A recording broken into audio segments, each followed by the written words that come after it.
踢完了？没有，是姑想瑶瑶了。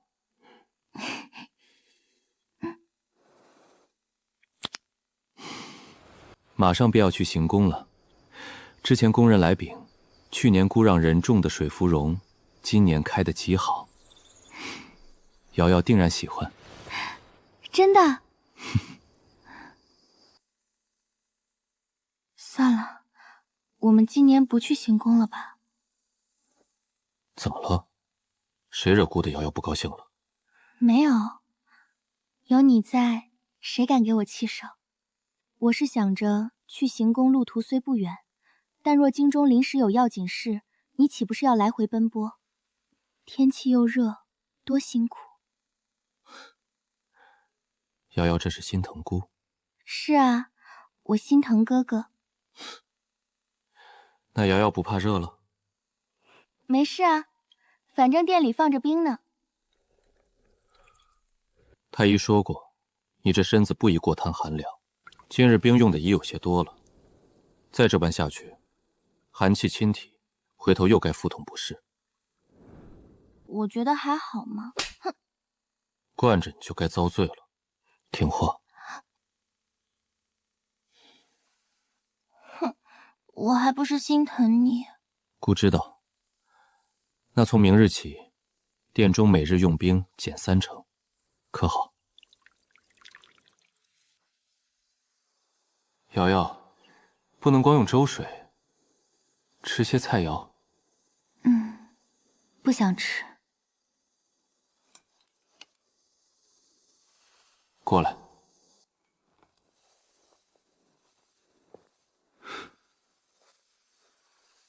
哥哥，我真的没胃口。后日如期启程前往行宫，你们即刻去收拾打点。医生，太子妃平日惯用的衣物、器物、枕地、常看的书，一概仔细带上，不得遗漏。是殿下。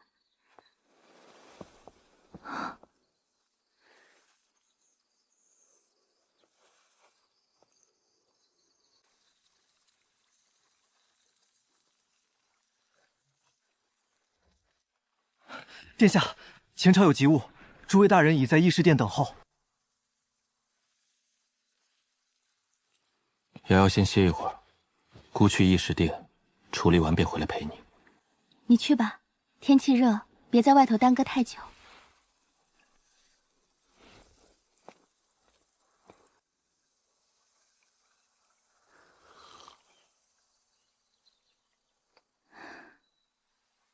雪梅、幽兰，咱们出去转转，瞧瞧这行宫的景致。是。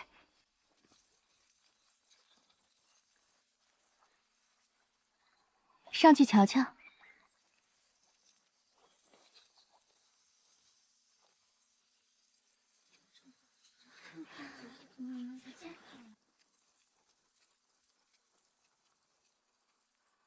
五妹，看见本宫便要走，是怎么回事？规矩都学到哪儿去了？见过三皇姐。说起来，明年4月，本宫便要出宫成婚了，这还得谢谢五妹你呢。若不是你，本宫又怎会注意到关家那位风姿出众的公子？如今父皇已经本宫与关毅赐婚，这份功劳，本宫可是记在心里了。恭喜皇姐得配良缘。起来吧，五妹也该好好挑一挑自己以后的夫婿。虽说选择不多，但总归也是父皇的女儿，不至于太差。宫闱之中，这样的戏码并不新鲜。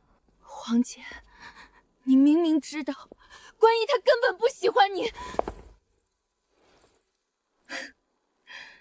不喜欢我，本宫对他无意，要他的喜欢做甚？他只需记得，他的正妻是柔安公主，这就够了。皇姐就这么喜欢抢我的东西吗？抢？谢家然，你也配用这个字？家冉见过皇嫂，柔安见过皇嫂。我是什么香饽饽吗？怎么一个两个的都想借我的势把我拉下水？免礼。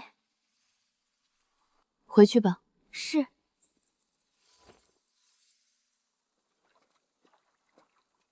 他不该是这样的，那个被所有人捧在手心、性子极好的王府千金，怎会无动于衷？我特意点破他在这里，他为何连一句制止都不肯说？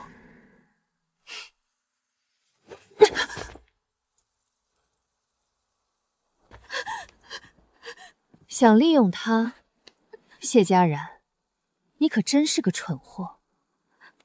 你该庆幸，沈书瑶从来就不是个喜欢多管闲事的人，否则，就凭你刚才那点小心思，若让他察觉不悦，他只需在太子皇兄面前随意提上两句，你连自己怎么死的都不会知道。记住自己的身份，安分些，或许还能有条出路。沈书瑶凭什么能得尽所有人的宠爱？可太子皇兄对他的在意，触之即死。这条底线，绝不能碰。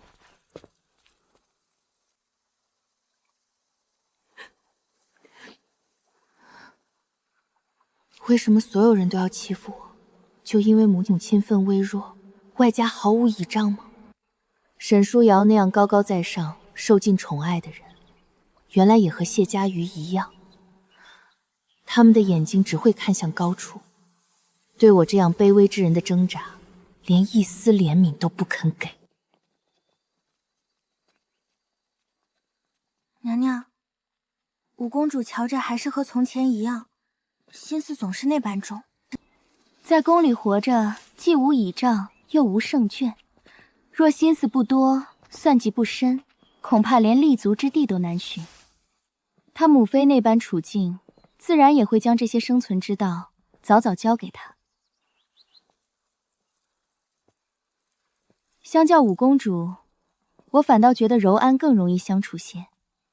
柔安公主，她虽骄纵任性，但喜怒都写在脸上，心思明晃晃的，总好过叫人猜来猜去。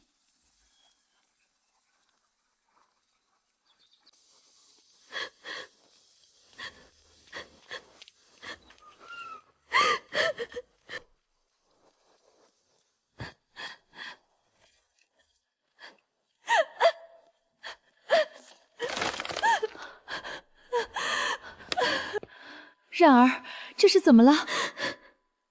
出去的时候还好好的，谁给你气受了？啊！你的脸怎么了？母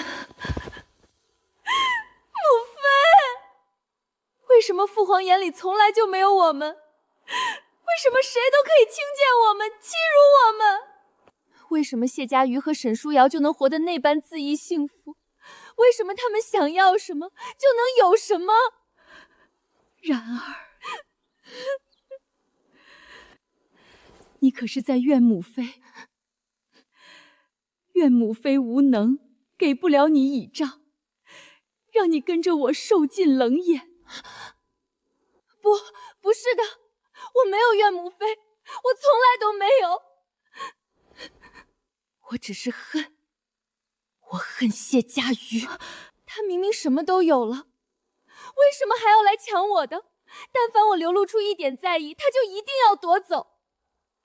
如今连我喜欢的人他也不肯放过。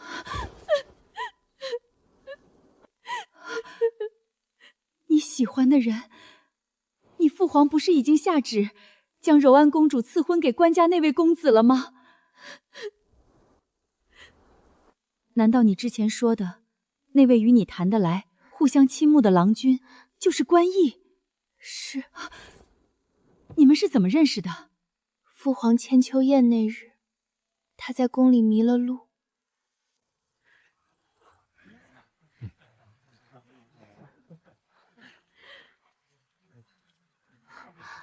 这位公子，可是寻不到宴会大殿了？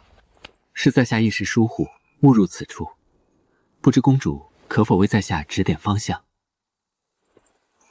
这里的路有些绕，怕是说不清楚。我带你出去吧。啊，有劳公主。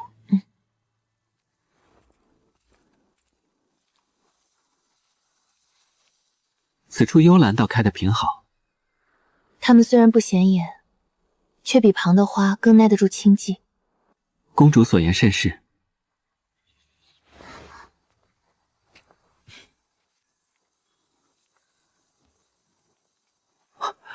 五公主，上次听殿下谈起幽兰，在下偶得一首旧诗，觉得与公主颇为相称。多谢关公子。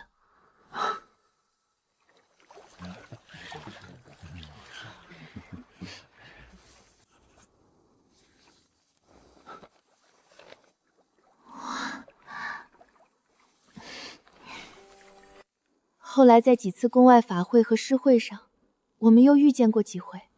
他说我沉静娴雅，还说与我说话很是舒心。我们还互赠过诗笺。柔安公主又是怎么知道的？有一次，我们在御花园附近说话。此次离京之后，不知何时才能够再见公主。关公子一路珍重。见过柔安公主。免礼。他当时什么都没说，可隔天他就去求了父皇，父皇立刻便答应给他和关姨赐婚。我不敢去求父皇，父皇怕是早就不记得还有我这么一个女儿了。我也怕父皇觉得我不知羞耻，竟敢私下与外男交往。更怕关家那样的清贵门第，怎么会愿意上一个毫无注意的公主？可这些难处，对谢家瑜来说全都不存在。他只要开口，一切便唾手可得。母妃，我不甘心，我真的不甘心啊！你们是两情相悦，还是只是你一人？是，我们彼此心悦。他还给我写过诗，他夸我如空谷幽兰，可现在全都没了，都被谢家勋抢走了。母妃，为了然儿，我这个没用的母亲必须做点什么了。好了，然儿，不哭了。母妃在这里，母妃都知道了。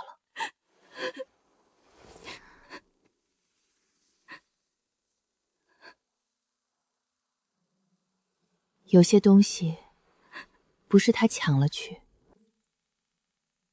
就一定能握得住的。母妃，你这是什么意思？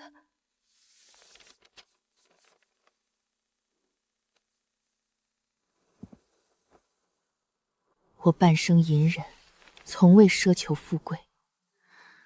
可若有人连我女儿最后一点念想和生机都要夺走，那我便拼上这条命，去争一争，算一算。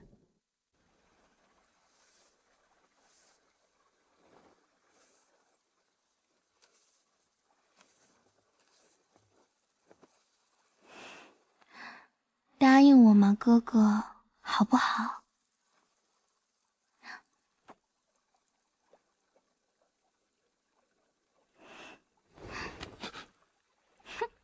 你不答应，我就不松手。我看你还怎么批折子。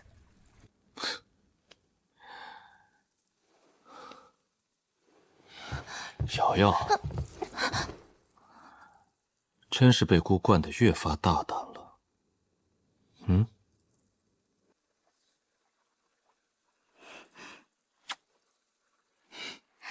你就让阿西来行宫陪我几日嘛。这里的景致虽然好，可你总有正事要忙，我一个人待着好生无聊。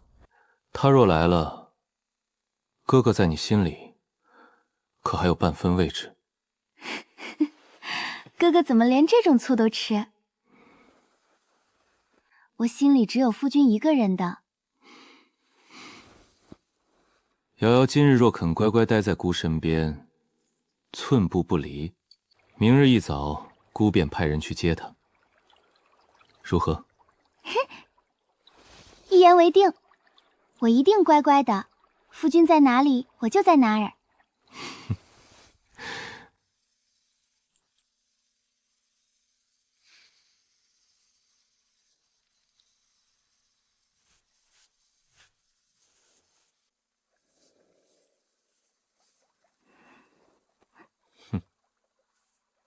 这位李大人真是闲的，这般鸡毛蒜皮的小事也值得郑重其事写一本奏书呈上来。瑶瑶既觉得无趣，不如替姑批阅一下。啊，写什么呀？写个以阅便好。万一被人看出来不是你的笔记怎么办？若传出去，总归不好。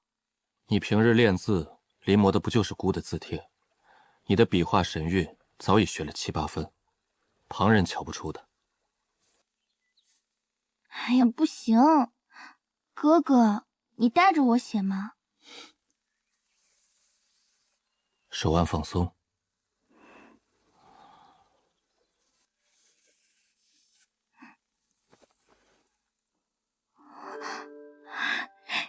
真的看不出来，我还要阅。好。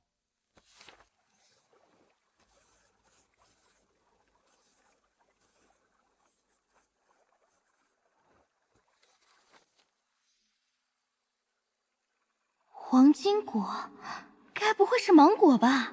这个果子在哪里啊？我想尝尝。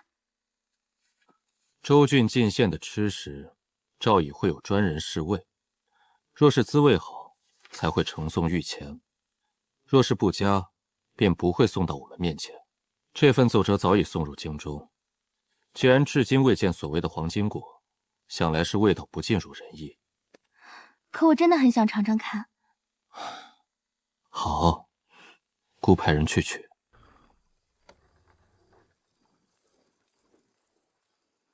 启禀殿下娘娘，黄金果已经送到。退下吧。是。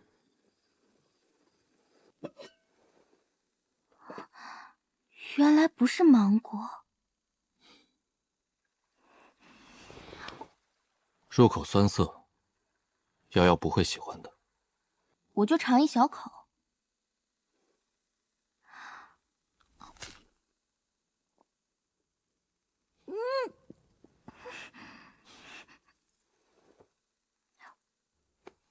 说了你不会喜欢的。怎么这么涩啊？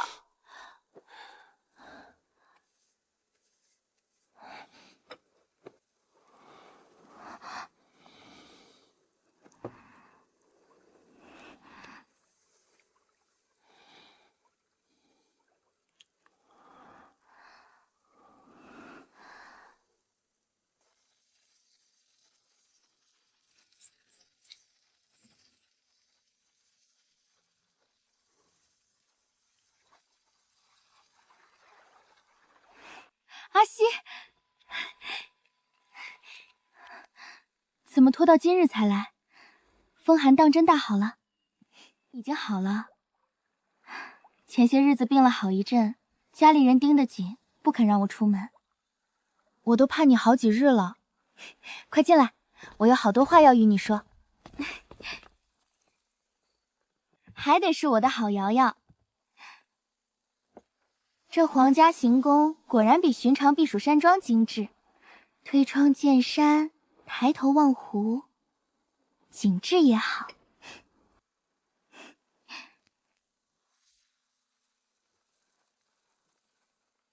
景致再好，也没人同我说话。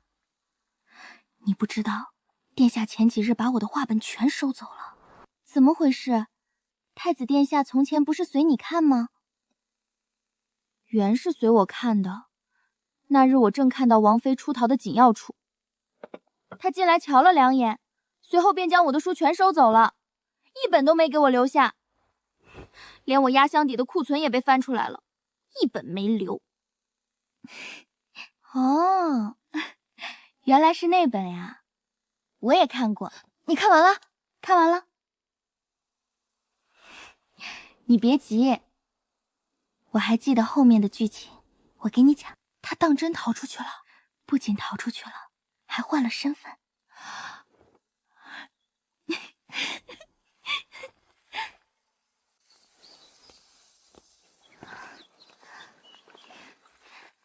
瑶瑶，你这太子妃的日子过得真是惬意。你这话说的，难道你将来做了国公府少夫人，还会短了享受不成？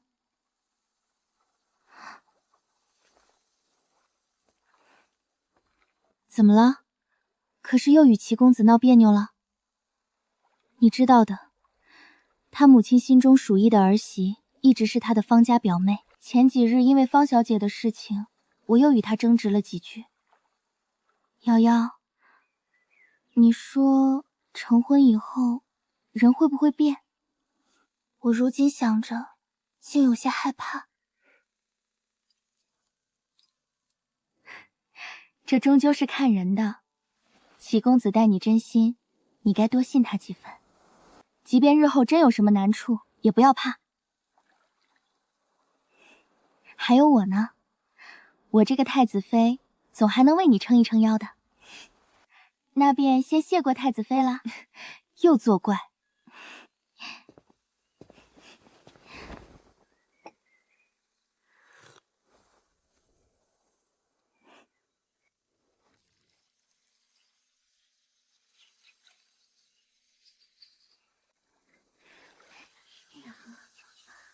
这有点心烦。那王妃换了身份，躲进江南一户商贾人家。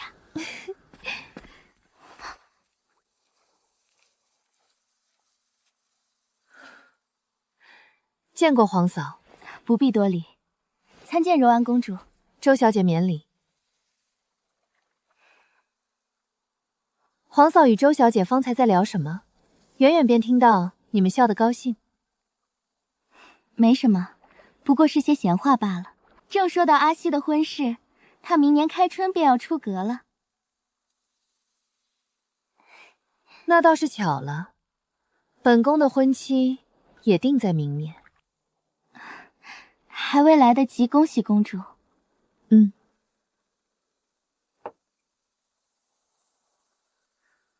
本宫还约了人赏景，便不打扰皇嫂与周小姐叙旧了。公主慢走，恭送公主。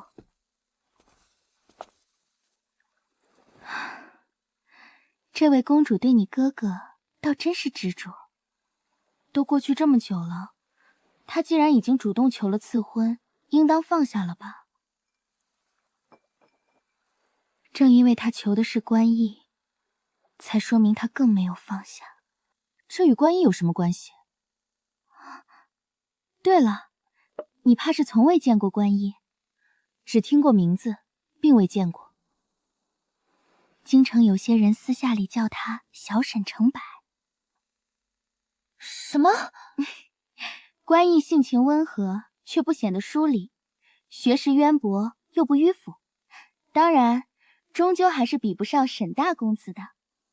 所以他选关毅，是因为他像我大哥。这也能找个相似的？人若真的执着起来，什么事情做不出来？你是不知道，当年徐小姐与你大哥订婚之后，京中多少贵女羡慕嫉妒她。我只知道哥哥当年抢手，倒不知道他订婚之后竟还有这么多后续。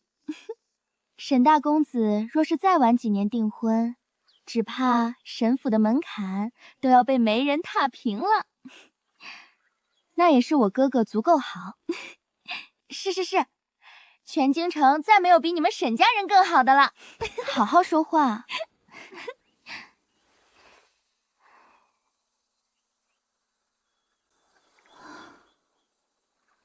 娘娘，日头快落了，山间入夜后风凉，咱们该回殿了。是该回去了。今日说了这么久的话，也该让你好好歇一歇了。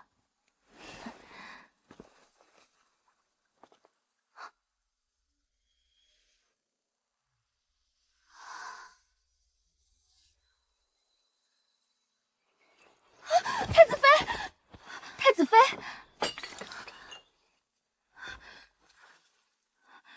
瑶瑶，瑶瑶，你醒醒！娘娘，娘娘，来人，快传太医！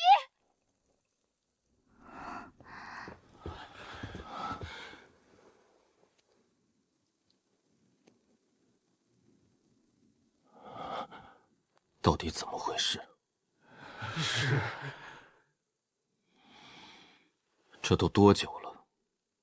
你们还是只有一句不知。殿下息怒，太子妃的脉象实在蹊跷，除了脾胃略有失和，实在探不出其他异样。蹊跷？姑养着太医月，不是让你们来回禀“蹊跷”二字的，一群废物！殿下息怒。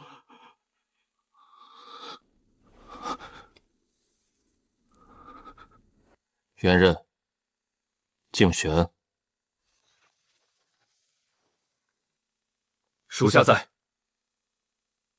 去查今日太子妃踏出翠瑶殿后的每一步，她到过的每一个地方，见过的每一个人，入口的每一样东西，接触过的每一件器物，给姑事无巨细的查清楚。若有半分遗漏，尔等便一同论处。遵命。微臣等即刻查验殿中所有饮食与器物。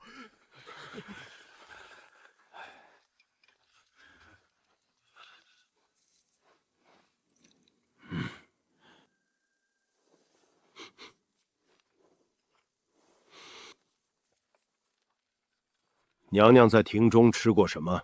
荷花酥、莲子糕，还有半杯冰镇果浆。可曾使用旁人送来的香料、帕子或器皿？不曾，庭中一切吃食都是翠瑶殿小厨房准备的。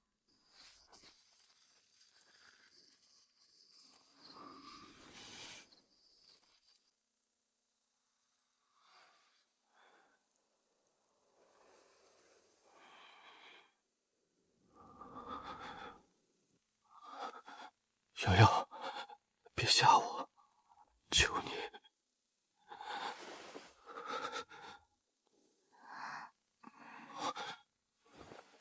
瑶瑶，瑶瑶，你感觉怎么样？瑶瑶，身上可有哪里不舒服？没有呀，就是有些饿，又莫名觉得想反胃。太医，微臣在。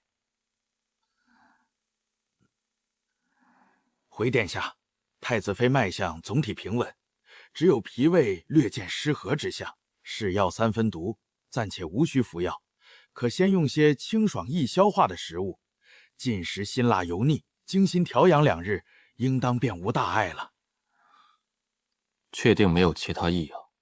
从眼下脉象来看，确无凶险之病。殿内一应物品查得如何？殿内香炉、妆琴、铺陈物料以及茶具器物，臣等均已仔细验过，并无不妥，也未发现药性情相冲之物。若连翠瑶殿寝宫都能被人动手脚，东宫的守卫便全该换了。沿着太子妃今日出行的路线，给姑一寸一寸的查。臣遵命。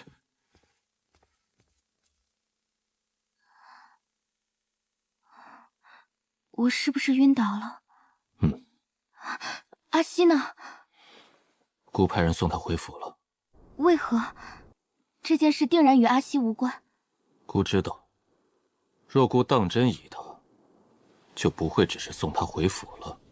今日出现在你身边的人和物，姑一个都不会轻易放过。哥哥，我真的没事了，你别担心。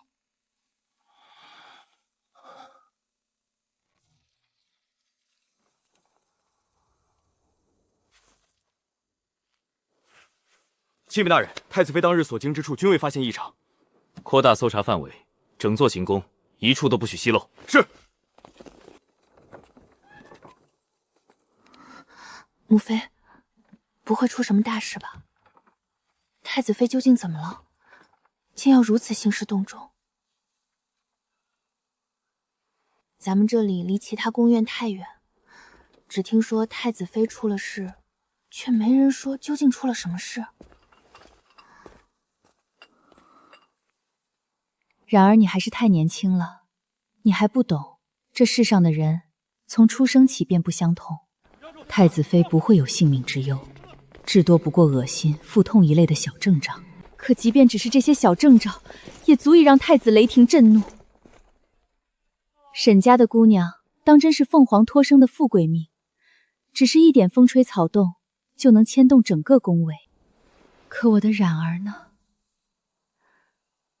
若她有一日悄无声息地消失在这深宫之中，恐怕也如石沉心心，连几分涟漪都留不下来。兰池殿内未发现异常。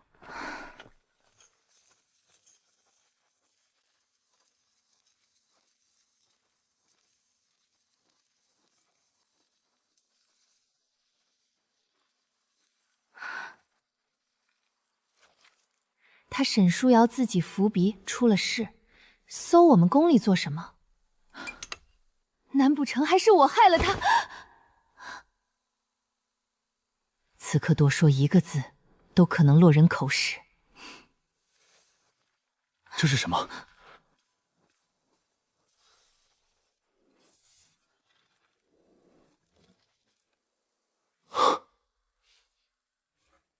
这是何物？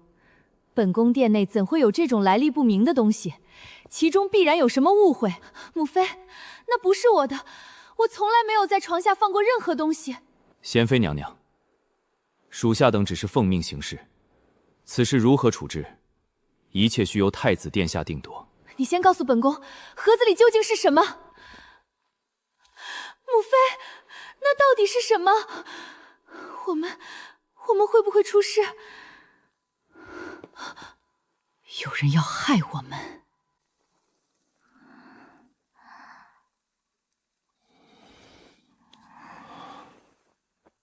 睡吧。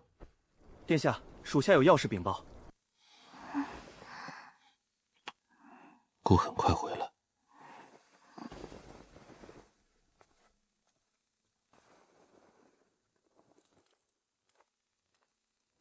殿下，搜查时发现了此物。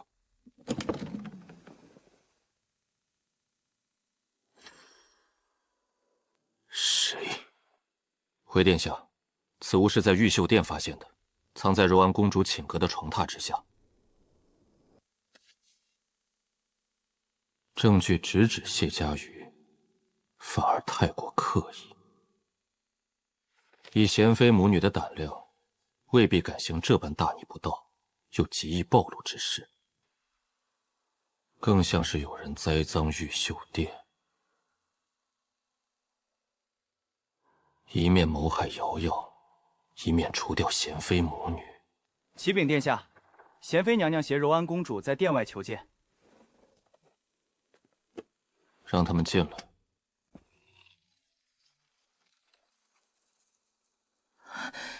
参见皇兄。太子殿下，方才从玉秀殿取走之物，绝非臣妾与鱼儿所有，其中必定有什么。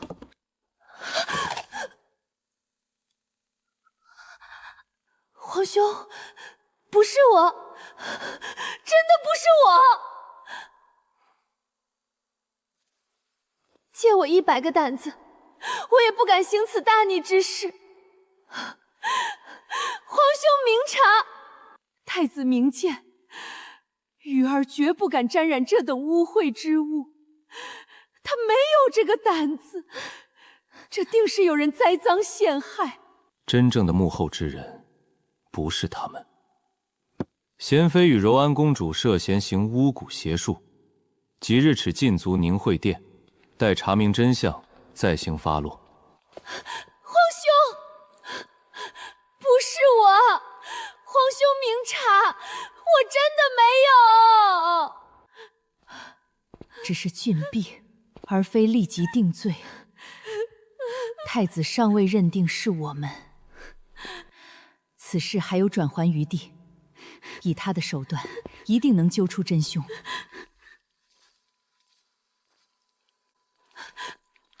梅有妃，母妃，我没有做过。别再说了，现在活着进入凝慧殿，便还有机会。从此刻起，不要相信任何人。拿走，烧干净，灰烬撒入后山深涧。是。再去净慧寺，请主持亲自来行宫一趟。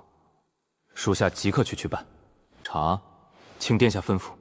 查清此物由谁经手，何时放入玉秀殿，最近有哪些人进出过谢家瑜的寝阁，哪些人与玉秀殿有过往来，一草一木都不许放过。遵命。敢将主意打到瑶瑶身上，故必要让人生不如死。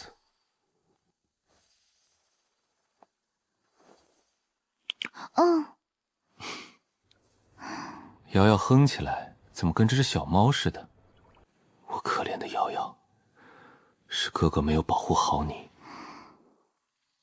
姑一直以为已经将她严严实实的护在羽翼之下，以为一切尽在掌控，无人能伤她分毫。可宫墙之内，人人羞赧，算计无处不在。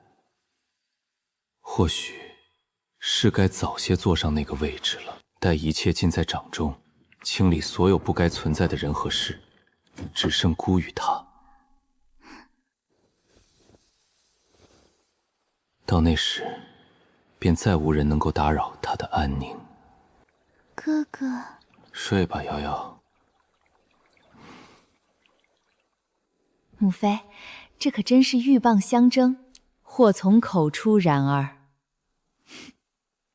沈舒瑶和谢家瑜都跌进了泥潭，还有什么能比这更痛快？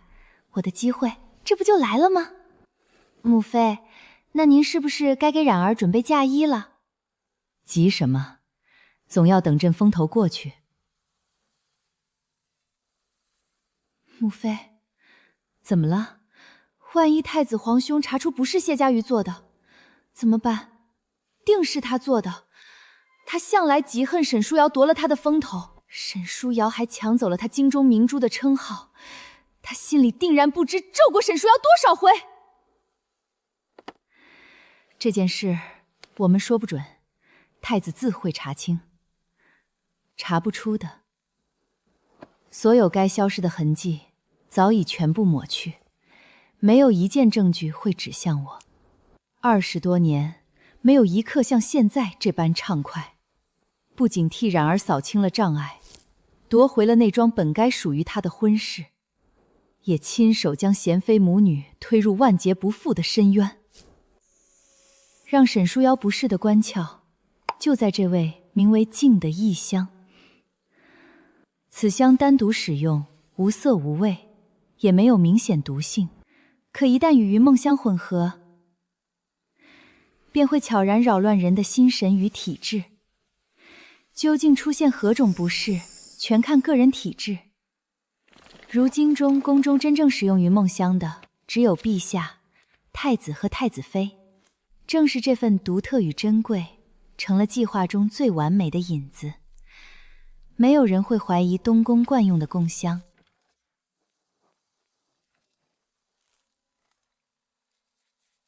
冉儿，转过身来。母歇，这身衣裳好看吗？冉儿穿什么都好看。这几日，我借着替冉儿整理衣裙，将香粉一点点沾在她身上。见过柔安公主，免礼。谢家瑜那里则借着一次偶遇悄然沾附。最重要的地方是沈舒瑶常去的荷花亭，分量必须精准。余下的便交给所有可能经过亭子的人，让他们将香粉带往沈舒瑶身边。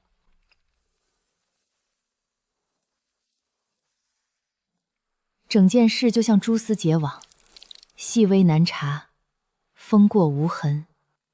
然而，凡事不可心急，属于你的早晚都会回来。然而听母妃的。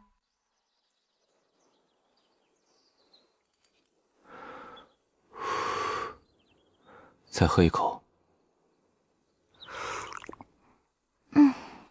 启禀殿下，说玉秀殿外已彻底搜查，除了先前发现的燕鸣木盒，并未再找到其他异常。但有一事颇为蹊跷：3日前，玉秀殿内一名负责洒扫的2等宫女突发急症，死于自己房中。从表面看来，似乎只是巧合。巧合？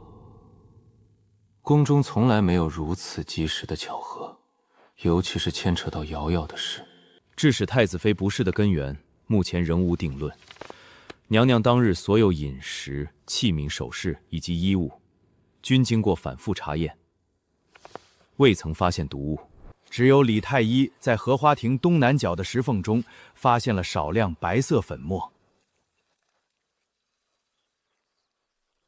不是宫中常见香料，也不像太医院记录在册的毒物。李太医称此物性质诡异，一时无法辨明。线索到了这里，似乎又断了。寻常毒物瞒不过太医，真正的问题果然在香上。也就是说，你们忙了一整夜，几乎一无所获。属下无能，请殿下降罪。宫里有哪些人？不喝了，哥哥，肚子好撑，真的喝不下了。是谁在晚膳之前贪嘴？一个人用了一整碟荷花酥。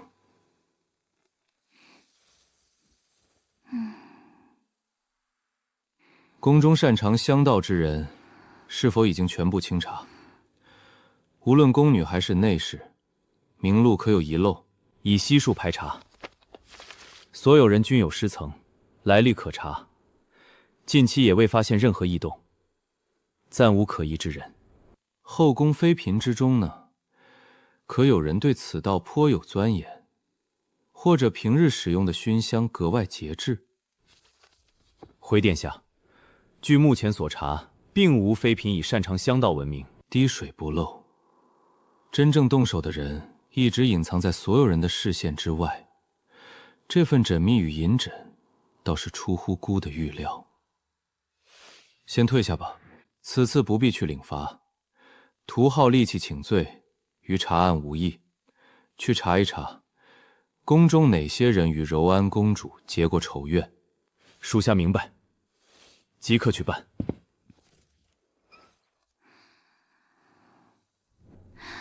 还没查到吗？没有，但姑不会放过任何一个人。瑶瑶，这几日乖乖待在翠瑶殿，哪儿都不要去，可好？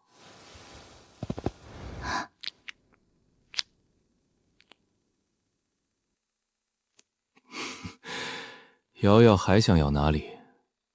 肩膀。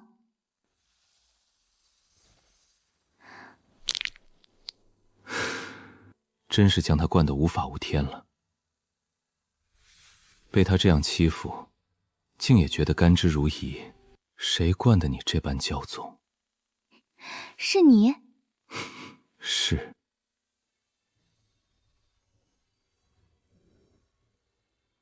是哥哥惯的。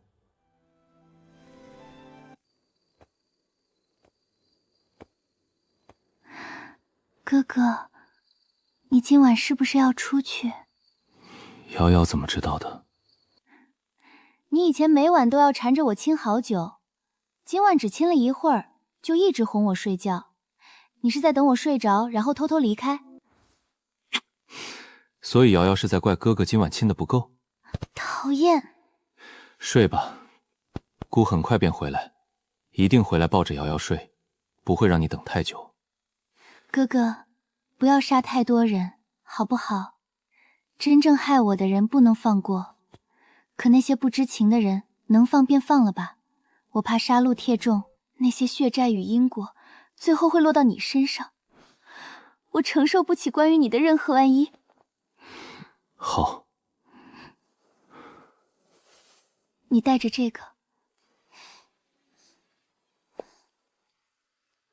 愿此绳护佑贵女，逢凶化吉，一世安宁。这是瑶瑶最珍视的平安绳，姑是大招储君，将来亦是天子，自有天命护佑，无需这些。带着。好，哥哥带着，快睡吧，瑶瑶。9天之上的神佛，若我的爱人因保护我而染上杀孽，承担因果，请不要只惩罚他一个人，无论何种报应，请分我一半，我愿与他共同承担。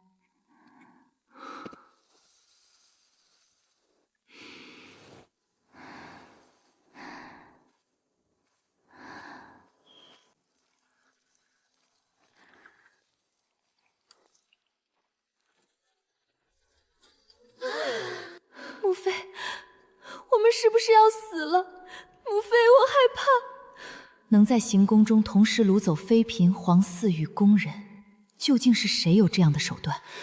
本宫可是陛下亲封的御嫔，你们究竟是什么人？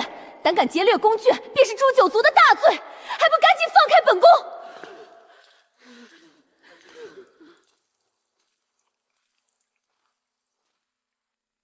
殿下，名单上的所有人都已在此。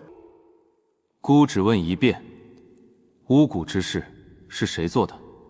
半盏茶时间，若无人承认，便全部处死。真的是太子，他竟为了沈舒瑶，要用30余条人命逼出真凶。我没有想要他的性命，不过是让他略微不适。真正的目标明明是贤妃，太子既然已经看出栽赃，为何还要穷追不舍？母妃，我们怎么办？皇兄饶命！真的不是我和母妃，我们一直待在兰池殿，从来不敢伤害皇嫂。太子殿下，您没有证据，怎能滥杀无辜？臣妾等好歹是陛下后妃，冉儿更是皇家公主。你旁边那个是你的女儿吧？或许待会儿你便不会再说证据2字了。母妃，救我！不，住手！冉儿是你的妹妹。啊！我说，我全部都说。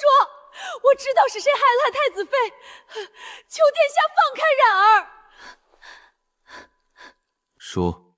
殿下，此事与其他人无关，求殿下让他们先离开。臣妾什么都会说，只求殿下。你有什么资格与姑谈条件？这是你吞吞吐吐的惩罚。是我，都是我做的。我善于调香，所有事情都是我安排的。巫蛊娃娃是我命人放进贤妃宫中的，让太子妃身体不治的香也是我动的手脚，全都是我。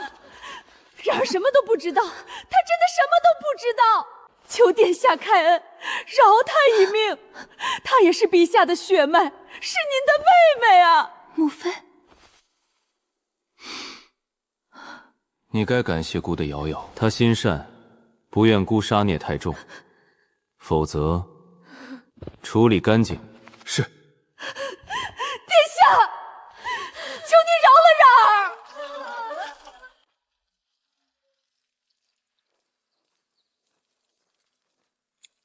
奉天承运，皇帝诏曰：巫蛊之事，主谋安才人，罪证确凿，现已伏诛。贤妃牵连其中，失察失德，即日起降为珍嫔。柔安公主谢家瑜，御下不严，牵连巫蛊案，夺去柔安封号，钦此。兰生幽谷，不为无人而不芳。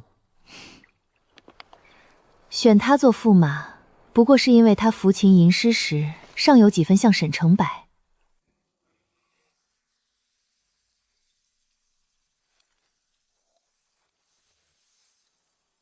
公主，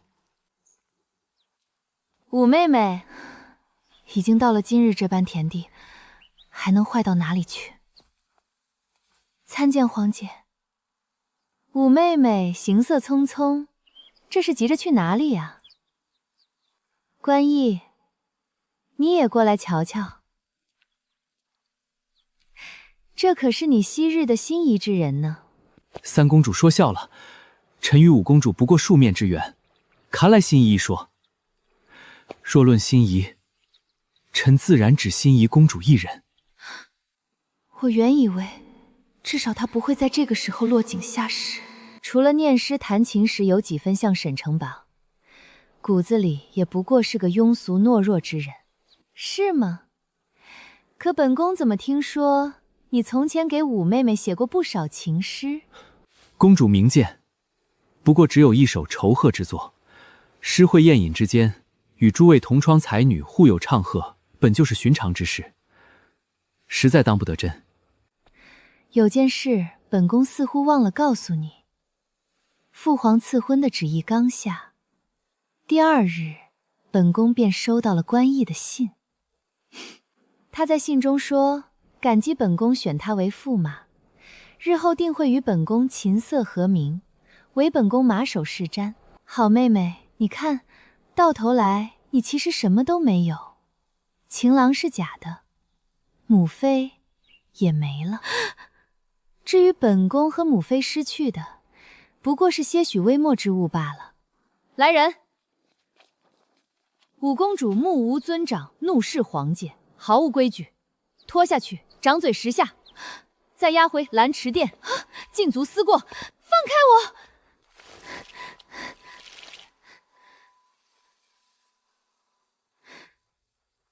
就是为了这样一个人，为了这样一个虚伪懦弱的畜生，我失去了世上中最爱我的母妃，我的一切都毁了。关毅，我咒你不得好死，我咒你全家永将堕地狱，永不超生。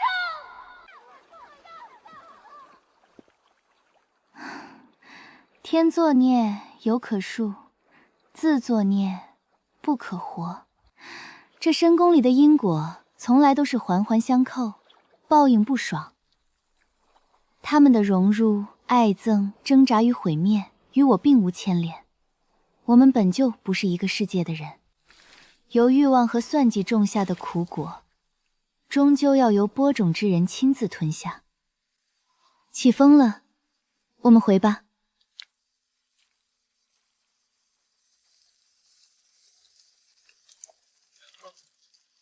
听说了吗？成王治理宇宙水会有功，已经回京了。何止回京，陛下已经擢升他为刑部侍郎。成王治水有功，工部正有职位空缺，可调其入工部历练。启禀父皇，儿臣不愿入工部。那你想去何处？儿臣请调刑部。儿臣在禹州期间，亲眼见到百姓生计艰难，更有许多冤案积压，无人为他们申诉。儿臣愿掌刑名，为百姓清查冤案，洗雪不白之躯。准。擢成王谢玄成为刑部侍郎。儿臣谢父皇恩典。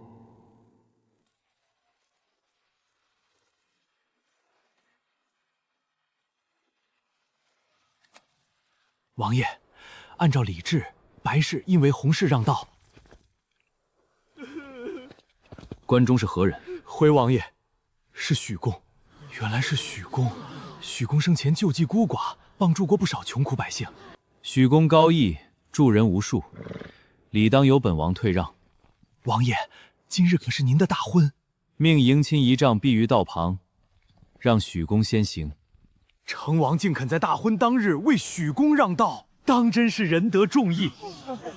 红白相冲，怕是不吉利吧？新婚之日遇见丧淫，终究晦气。鬼神吉凶，俱是虚妄。行事但求无愧于心，何必畏惧人言？成王婚仪经过便是如此。许公的丧仪先行，成王迎亲仪仗在道路一侧避让。成王所言也已经传遍京城，坊间皆称他仁德重义，不禁身份。这位皇帝如今倒懒得再披温良恭俭的外衣，终于肯露出几分锋芒了。不过这收买人银心的手段仍旧浅薄。他知道东宫地位稳固，只要孤海在，他便无缘95之位，所以他转而经营贤王之名，借刑名与名望，为自己谋求立足之地。至于下一步他会如何动作，几乎已经可以料定。切，这满城赞誉，怎么全都涌向成王了？婚礼明明是2个人的事，坐在轿中的新娘何清溪，难道便没有让路的雅量？怎么无人赞他一句新娘高义？回太子妃，坊间的传闻确实只集中在成王一人身上。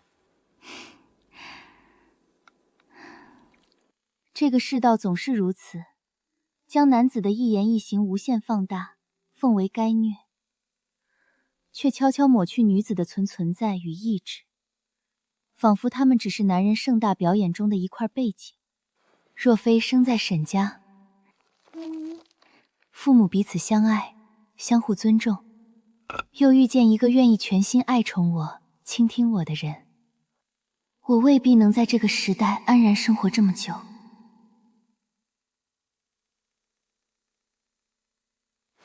属下告退。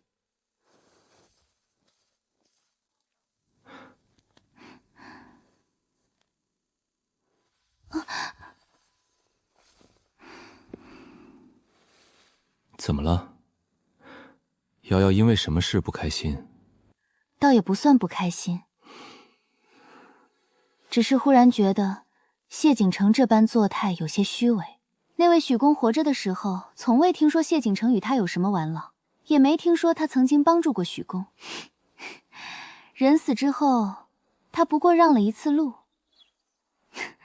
倒成了彰显大义的金字招牌。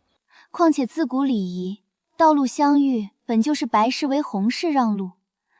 我若是那花轿里的新娘子，心中定然会不舒服。为了一个素不相交的逝者，忽视自己妻子的感受，这哪里是真的尊重许公？分明是把活人的婚仪和新娘子的体面，都当成自己沽名钓誉的台阶。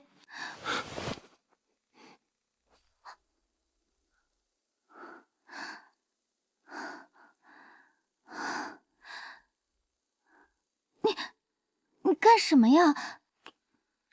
你若是谁的新娘？这也值得吃醋。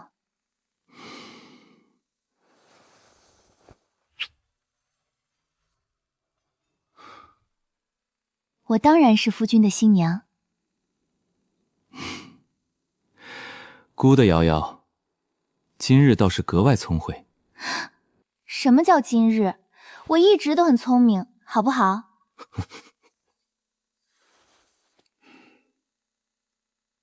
谢景琛，你听好，你既然爱我，就必须给我完完整整的尊重。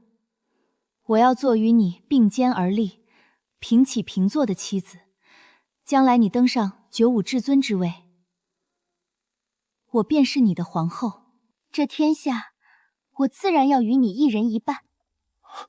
其实，他早已有力给了我超越这个时代的尊重和爱护。他纵容我，给我特权，也愿意倾听我的声音。但我要的不只是太子妃的尊荣，而是沈书瑶与谢景琛这2个人在灵魂和地位上的对等。自然，这天下当然由你我2人共掌。姑所拥有的一切，权势、财富、疆土，包括姑自己，从里到外，从头到脚，全都是瑶瑶的。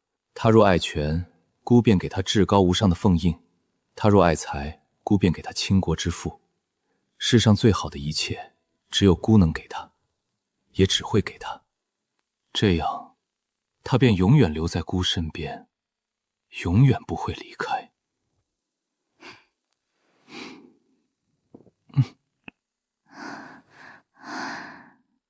奖励你的，答得不错。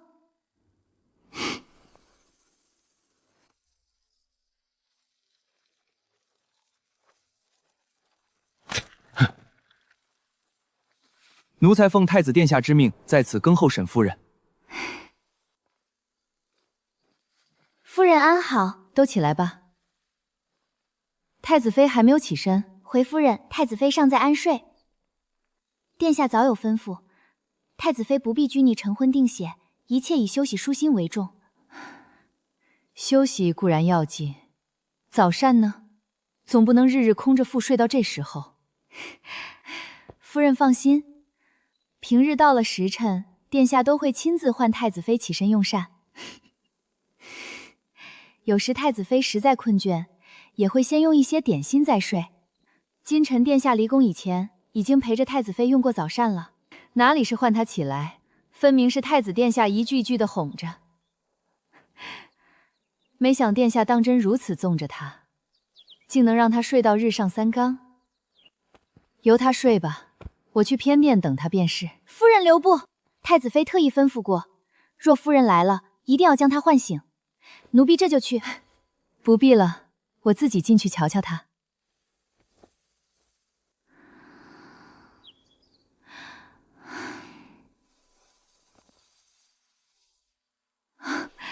难怪睡得这么沉。阿娘，都是多大的人了，还这样孩子气。我好久没见阿娘了。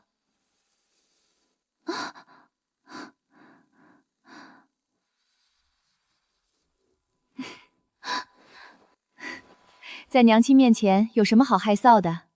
太子疼爱你，娘亲比什么都高兴。怎么每一次都让阿娘撞见？好啦，快些起来梳洗。难道要一直躲在被子里陪娘说话？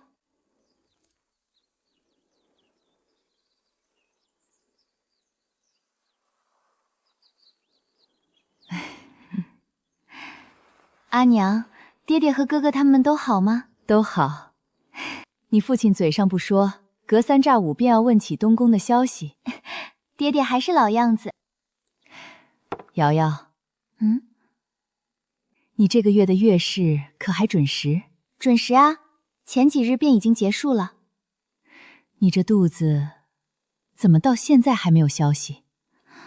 阿娘，我和殿下好好的，孩子该来的时候自然就会来。何况我们成婚才5个月左右，真的不必如此着急。我与你爹爹成婚3个月，便有了你大哥。阿娘，每个人都不一样嘛。阿娘并不是要逼迫你，只是你身处皇家，东宫子嗣关乎国本。如今东宫又只有你一位太子妃，不知道有多少双眼睛都在盯着你的肚子。若能早些有喜，对你总归更稳妥些。阿娘不用担心，殿下不会因为这些事我事情的。罢了，或许当真是阿娘心急了。只要你觉得日子过得顺心，便先不急。我就知道阿娘最好了。时辰不早了，娘亲也该出宫了。再留一会儿嘛。太子殿下回来，见娘亲还霸着他的太子妃，怕是要不高兴了。他才不会。在宫里好好照顾自己，饮食睡眠都不可任性。知道了。回去吧。瑶瑶，夫君，今日都做了些什么？今日和阿娘说了好久的话，还吃了阿娘亲手做的秋糖糕，后来跟着雪梅学了剪纸。你瞧，我第一次剪便成功了。瑶瑶真厉害。还有呢？瑶瑶今日便没有再做别的事了？就这些呀。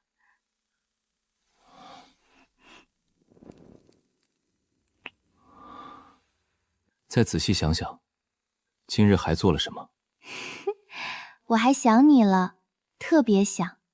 哥哥今日不在，我连饭都没吃好。瑶瑶最会哄姑。那哥哥想我没有？想得快疯了。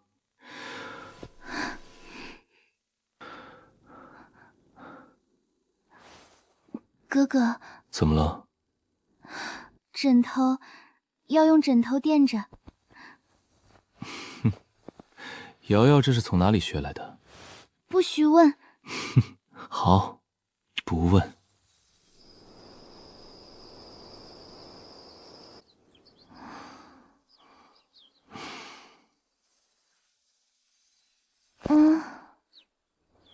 你要去哪里呀？去书房处理一些事情。娇娇继续睡，姑很快便回来陪你，可好？乖。微臣参见太子殿下。起，太子妃近来调养的如何？回殿下，太子妃娘娘这属于一直遵照药方调养，如今气血线健旺，脉络和畅，身体确实比从前康健许多。若只论眼下，娘娘身体已经可以承受，但若要更为稳妥，达到殿下所求的万全，最好再精心调理2个月，届时气血根基更稳，对娘娘日后生产与恢复都有益处。姑要的从来不是子嗣尽早降生，而是瑶瑶必须平安，少受些苦。好，那便再调2个月，一切以太子妃凤体安康为重。殿下英明。微臣告退。真是未曾想到，太子殿下竟是这样一位痴心之人。若不是今日亲眼见到，实在难以想象。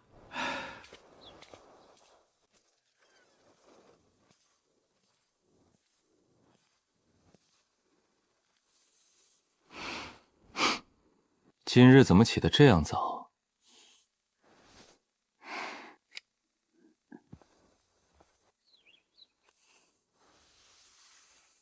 你会梳吗？瑶瑶小时候，哥哥替你梳过多次头发。那些都是最简单的发髻，我今日要梳好看的。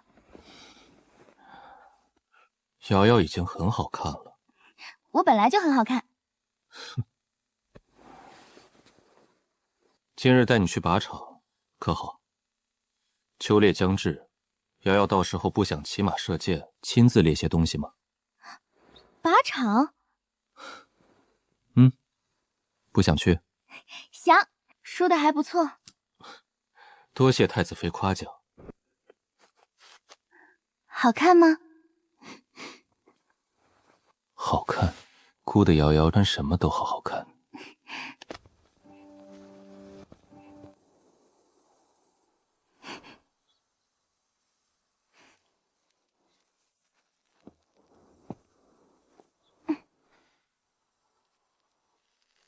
眼睛看着剑尖，心要静，力要沉。别怕，姑在。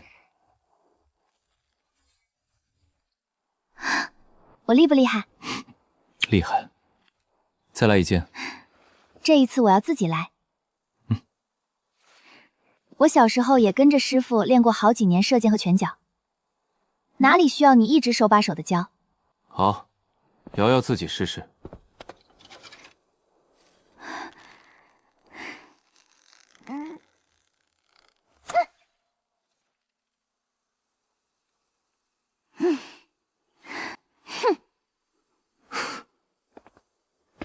真是将瑶瑶养的气性越来越大了。明明小时候我可以自己射中的。那都是多少年前的事情了。这把玉质长弓也不是你小时候玩的小竹弓。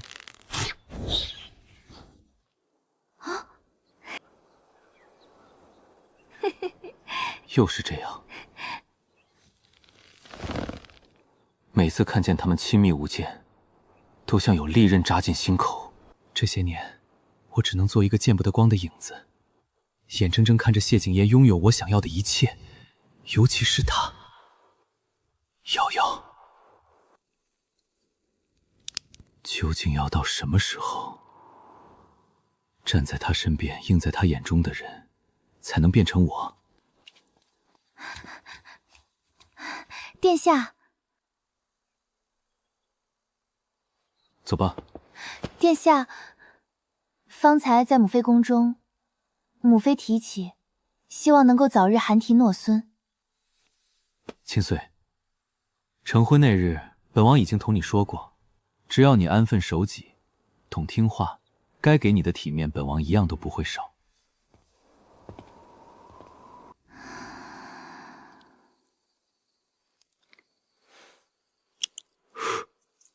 痛吗？有一点。若是能喝一点梅花酿，再吃几块透花刺，兴许便不痛了。或许上完药，哥哥再抱着瑶瑶哄睡，也就不痛了。哼，乖一点，瑶瑶。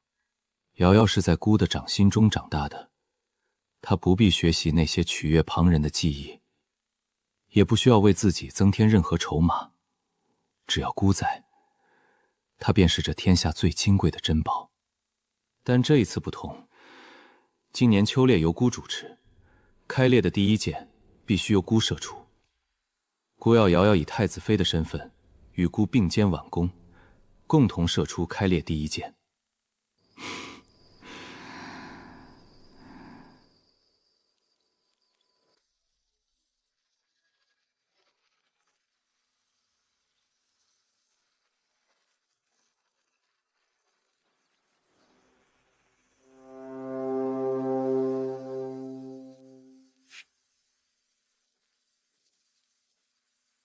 秋高马肥，恭许司章。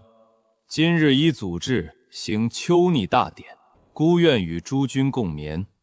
太平乃由公马得，安邦必自利刃出。第一杯敬天地，其风调雨顺，五谷丰登。第二杯敬先祖，念开疆拓土，创业维艰。第三杯敬将士，愿箭无虚发，凯歌长扬。箭无虚发，凯歌长扬。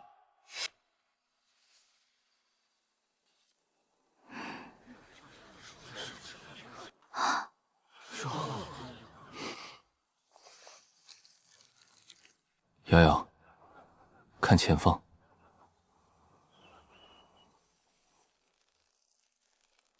松手。太子殿下威武！太子妃威武！开文为！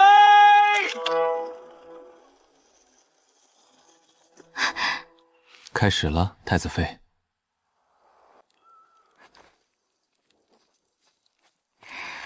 夫君，你穿这一身真好看。今日怎么改口唤夫君了？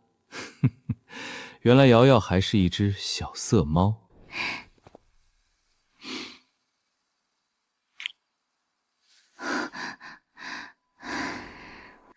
哥哥亲了我这么久，今日定要给我猎一件最好的回来。瑶瑶想要什么？狐狸、野狼，或者猎一头猛虎，将虎皮铺在我们的榻前。只要瑶瑶想要，哥哥一定替你寻来。我也不知道想要什么，反正一定要最威风，也要最特别。好，今日乖乖待在主帐，不要擅自离开营地。营地外围虽然有侍卫驻守，但第一日围场内的猛兽尚未清理，终究不够安全。我知道，今日我会留在帐中，不给你添乱。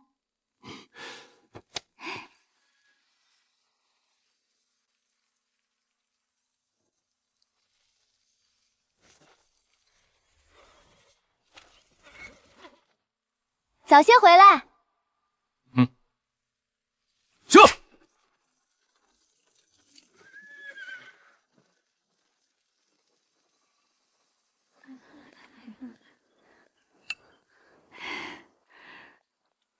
参见太子妃，参见太子妃。都起来吧。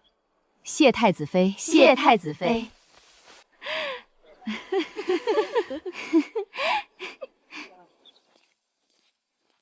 阿西，参见太子妃。一段日子不见，阿西，你怎么又瘦了？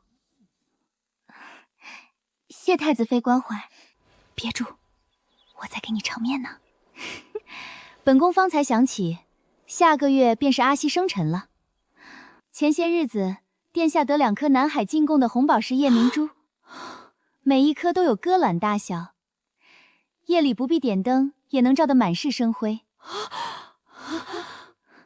本宫记得你自幼怕黑，已经命人从2颗珠子中挑出成色最好的1颗，等到你生辰那日，便送到州府去。臣女多谢太子妃厚赐，你我之间何须言谢？走吧，去你帐中坐坐。前些日子上福局送来一批新样式的绒花，你替本宫瞧瞧，哪些颜色最衬人？好。听说周家姑娘与太子妃自幼便是手帕交，今日看来何止是普通手帕交，红宝石、夜明珠，说送便送了，便是亲生姐妹，恐怕也未必有这般情分。荣国公夫人刚才还一直晾着周姑娘，小声一些。不过周姑娘有太子妃做靠山，日后还有谁敢轻看她？我原以为太子妃入主东宫以后，深宫阻隔，昔日的闺中情分迟早会淡去，可他们之间哪里有半分疏远？是我判断错了。姑母，日头有些晒了，我们去那边的凉棚看看吧。姑母，好。可如今情势不同了，与未来皇后拥有这般深厚情谊，足以让过去所有不满都变得不值一提。这样的儿媳，能为家族带来的注意，又岂是昔日那点私心可以相比？看来以后对周於熙，的确应该换一种态度了。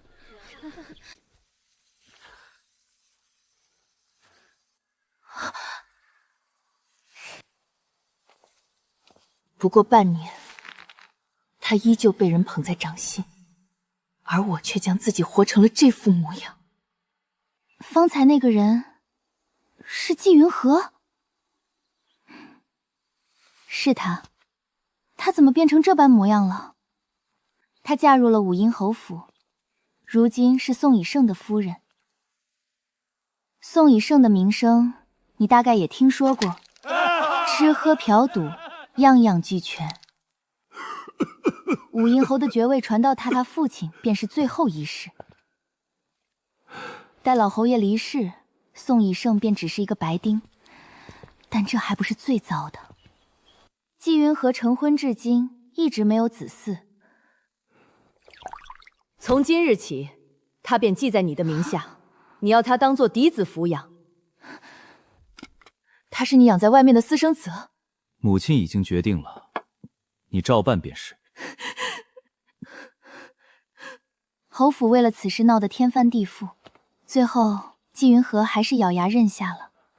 他如今的境遇，说可怜确实可怜，但想起他从前做过的那些事，也只能说是因轮回。这般隐秘的内宅之事，你竟知道得如此清楚。你住在宫中，这些消息自然传不到耳边。此事在京城早已不是秘密，各府宴席与夫人们的茶会上都把它当作谈资。原来如此。狩猎队伍回营。太子妃，殿下已经回来了，此刻正在主帐中寻您。我这便回去。阿西，明日我再来寻你。快去吧，再迟些，太子殿怕是要亲自来找神了。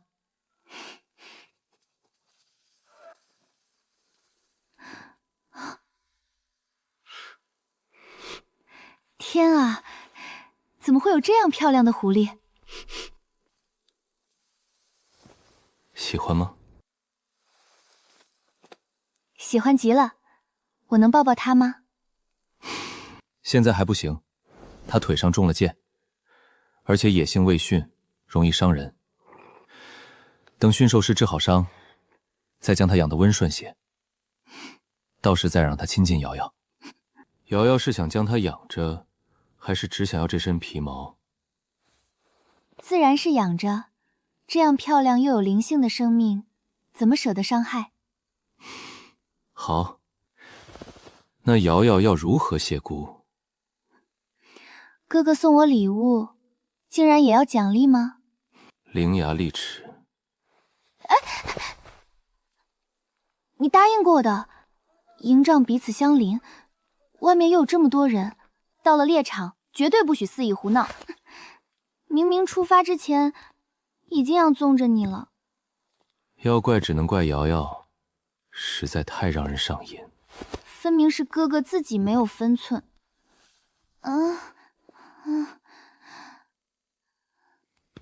娇娇真乖，等一会儿让人做你最喜欢的桂花酥糕，好不好？疼。嘴巴疼？哥哥替你上药好不好？不要，药膏太油腻了。那该怎么办？只能让人再给娇娇做一份松瓤卷酥了。还不够，我的嘴巴可是很痛的。哥哥从前教过你，太贪心，说不定什么都没有。什么太子妃呀？想吃一点好吃的，还要看太子殿下的脸色呀。瑶瑶方才咬姑的时候，可不是这般可怜。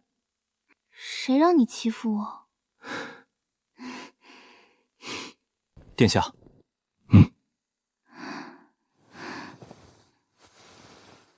何事？回殿下，武阴侯之子宋以胜，于半个时辰前从西侧烈崖坠落。三公主与宋苏人季氏此刻正在争执，二人互相指认对方是行凶之人。这些人的死活本就无关紧要，偏要挑这个时候生事。没事。大理寺卿何在？正在外营候命，命他立即督办此案，不必顾及任何人的身份，依法严查。天亮之前，姑要看到结果。是。娇娇，我们继续睡。我想去看看。不行，乖乖睡觉。无关之人的争吵，没有什么好看。哥哥，我现在怎么还睡得着？若是不知道究竟发生了什么，我今夜一定会翻来覆去。听话。瑶瑶以前不是总想趴在姑身上睡吗？今夜准你了。去嘛去嘛，我们一起去。哥哥不弄清事情经过，我今夜定会百爪挠心。哥哥赢不了我的。你这般无法无天的底气，本就是姑亲手浇灌出来的。姑爱你入骨，从来没想过要与你争输赢。你又欺负我，这是补偿。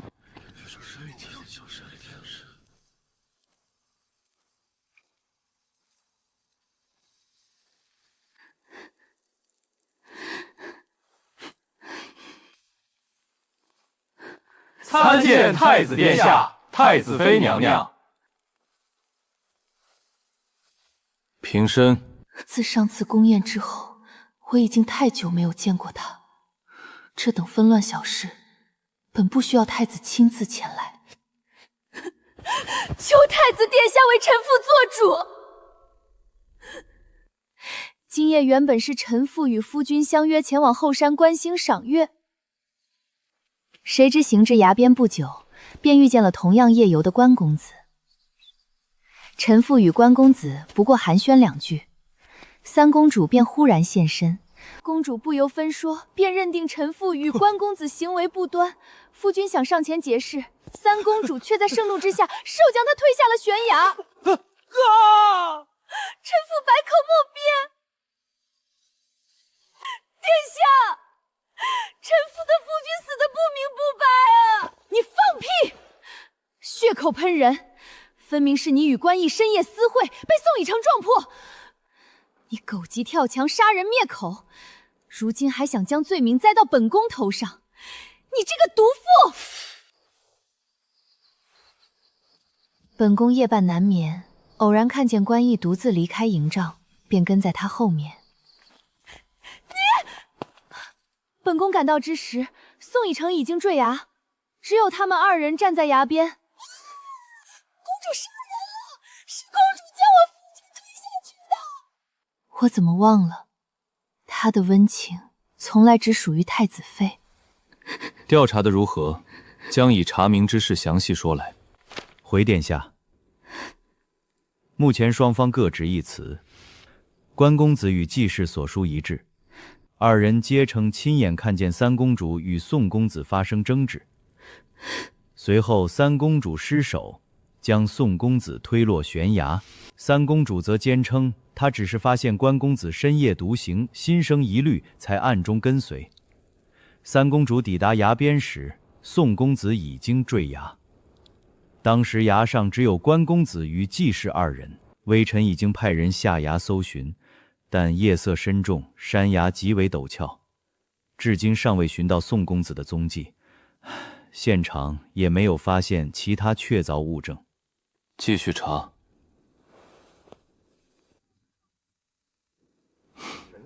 继续查。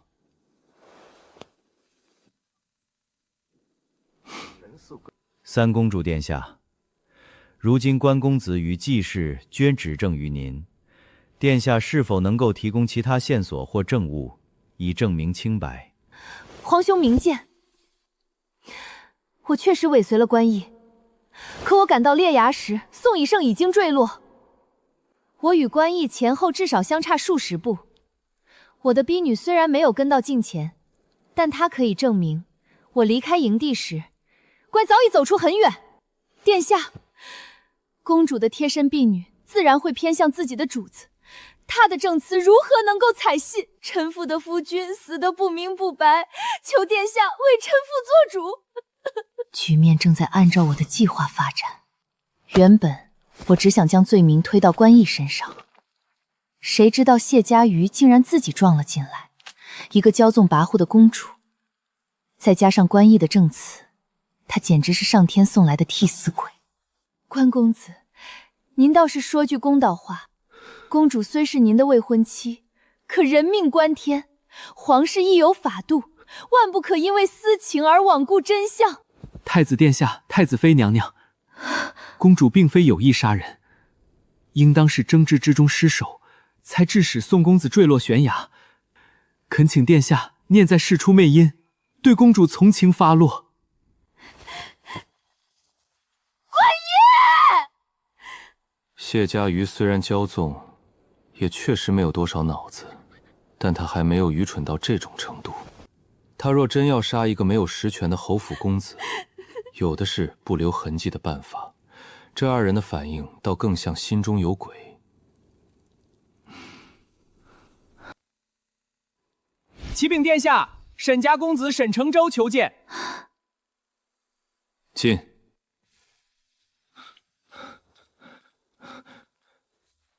沈承周拜见太子殿下、太子妃娘娘。你这是怎么了？阿姐不必担心，回来途中遇见两只不开眼的猎狗拦路，只是耽搁了一些时间，如今已经全部料理干净。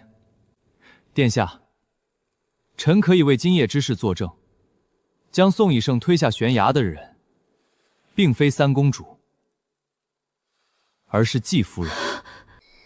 当时臣正在裂崖旁的密林中捕捉萤火虫，臣无意间看见了整个经过。为免打草惊蛇，也为避开可能藏在附近的同谋，臣当时并未现身。臣绕路返回时遇见袭击，所以直到此刻才赶到。皇兄，沈公子能够作证，我说的句句属实，求皇兄明察。沈公子，我和你素来无冤无仇，你为何要凭空诬击于我？太子殿下，沈公子同样只是空口无凭，或许他早已与三公主串通好了，也未可知。放肆！既是贪污皇室，口出妄言，掌嘴20。殿下，臣妇没有啊！臣还看见一件事，宋以胜坠崖之前曾抓住季夫人的腰间饰物，他扯下了一枚香囊。若殿下派人找到宋以胜，那只香囊应当仍被他握在手中。不是的，我的香囊只是丢了。既是谋害亲夫，人证物证俱在，罪证确凿，处以极刑。关毅徇私作伪证，诬陷皇室，罪同。皇兄，关毅身为我的未婚夫，却与旁人勾结陷害于我，这种背信弃义之徒，可否交我亲自处置？准。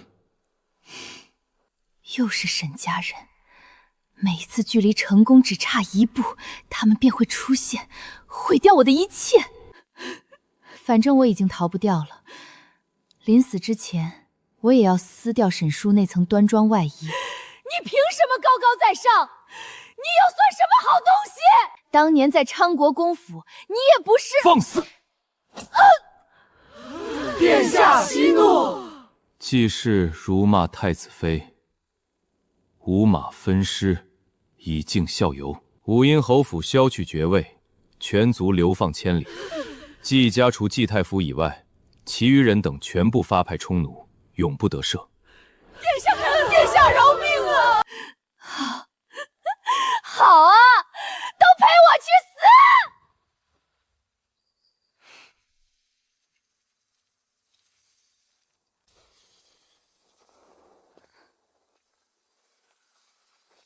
方才可吓着了？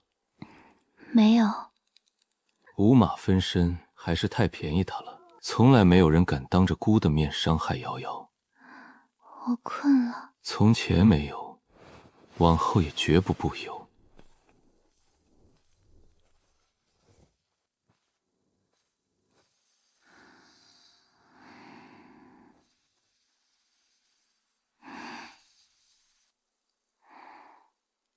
你做什么呀？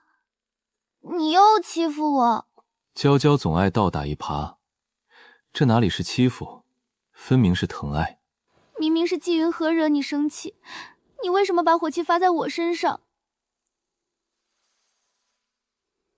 姑在瑶瑶眼里，便是一个分不清是非，只会胡乱迁怒的蠢货。哥哥，我错了，不要再凶我了。既然错了，那该如何赔罪？娇娇，这样还不够。讨厌。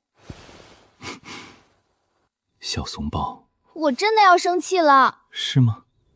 可娇娇软绵绵的，哥哥怎么一点也看不出你在生气？姑今夜并非真的动怒，不过是放任了心底盘桓已久的念头，想将他抱得更紧，永远留在身边。可他若不愿，姑便不会强求。秋猎结束之后，姑便要登基，帝王的权柄，姑早已握在手中。从前缺少的不过是一个名号，可如今，姑要给瑶瑶世间最好的一切，让她站在最高的位置，拥有无人可以触犯的尊荣，让世人再不敢指她、辱她、轻视她。无论今夜之事是否与后位有关，姑都要为了她，让一切变得不同。姑要给她这天下最不容置疑的偏爱。瑶瑶，先用一点早膳，再继续睡可好？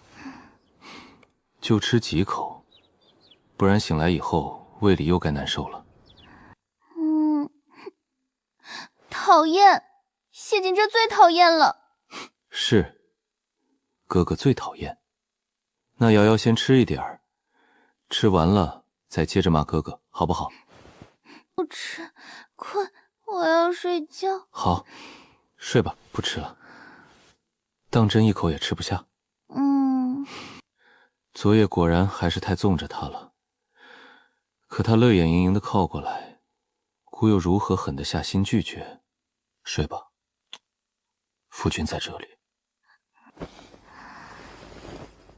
这样下去不行，总不能他每次撒娇耍赖，姑都全盘妥协。在这个娇气包面前，姑的底线已经快退得没有了。罢了，来日方长，来日方长。殿下，熬一碗安补汤，用文火慢炖。等太子妃自然醒来，身子觉得舒坦些，再端给她用。是，殿下。今日举行射猎大赛，无论男女，凡擅长骑射者皆可入林，以2个时辰为限，猎物最多、最凶猛者胜。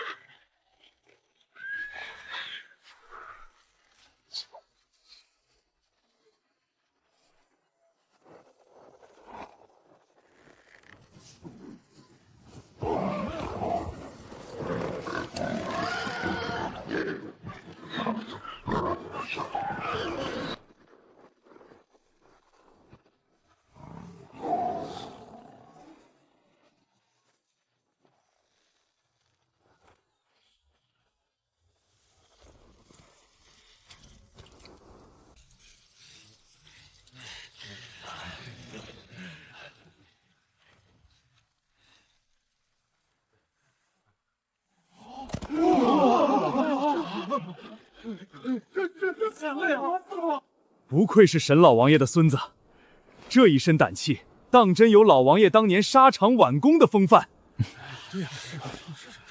看着花豹颈部的剑伤，一剑贯穿，干净利落。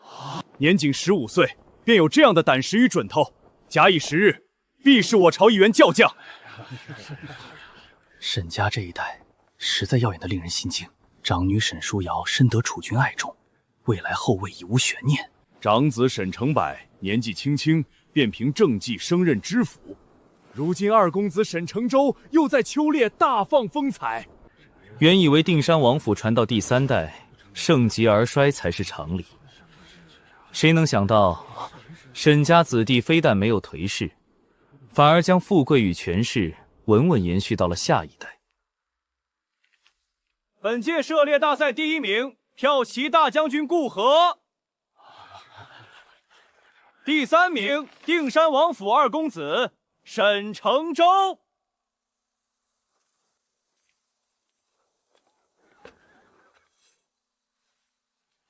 胆识与剑术尚可，继续精进。臣谢太子殿下赏赐。今日诸位皆是我大招的好儿郎，武烈兴邦，望诸位持锐不懈，顾我山河。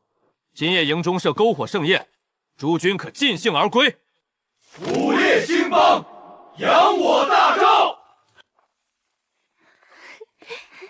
殿下，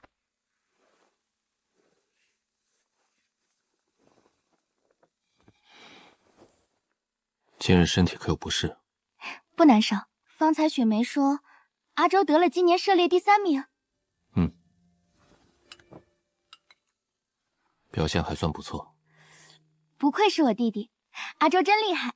他从小在骑马射箭上便很有天赋，今日竟然还能猎到一头成年花豹。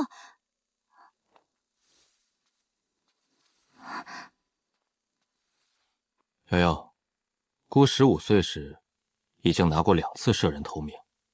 哦，你怎么连这种醋也吃？夫君在我心中从来都是最厉害的人，哪里需要同旁人比较？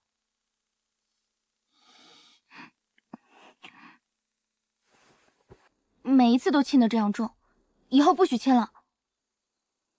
这可由不得瑶瑶。瑶瑶在想什么？眼睛里像冒着火，当真生气了？你都不哄我，哥哥不是一直在哄你吗？要更温柔的哄。真该让瑶瑶自己看看现在的样子，像一只小狐狸，还是格外会勾人的那一种。我要真是狐狸，第一个便吃掉你，才不会任由你欺负。吃掉姑？哼，那再好不过。不过最后是谁吃谁，可就不一定了。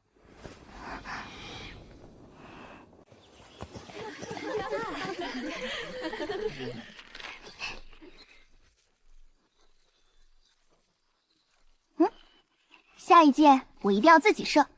好，都依瑶瑶。不过瑶瑶要先答应哥哥，若下一箭没有射中，不许将其撒到哥哥身上。哼，我才不会如此不讲道理。那瑶瑶今日还想猎些什么？兔狲，要毛绒的小兔狲，我想养一只。好，我们再往林中深处走走，今日一定让瑶瑶找到满意的徒孙。猎场已经被反复清理，未必还能找到野生徒孙，没有也无妨。瑶瑶想要，便立刻让人寻来。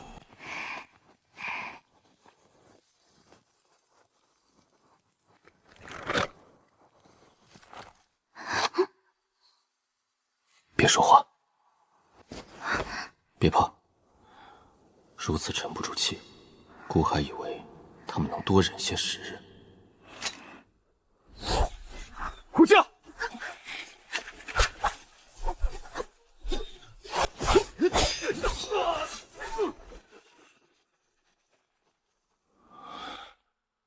殿下，接近！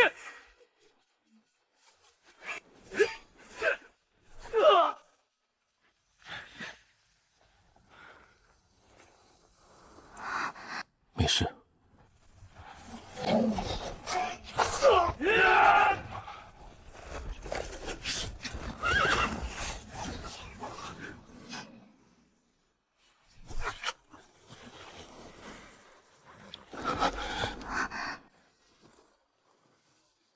不对，以谢景城的本事，绝不可能调动如此多的死士潜入猎场。这场刺杀的背后还有其他人。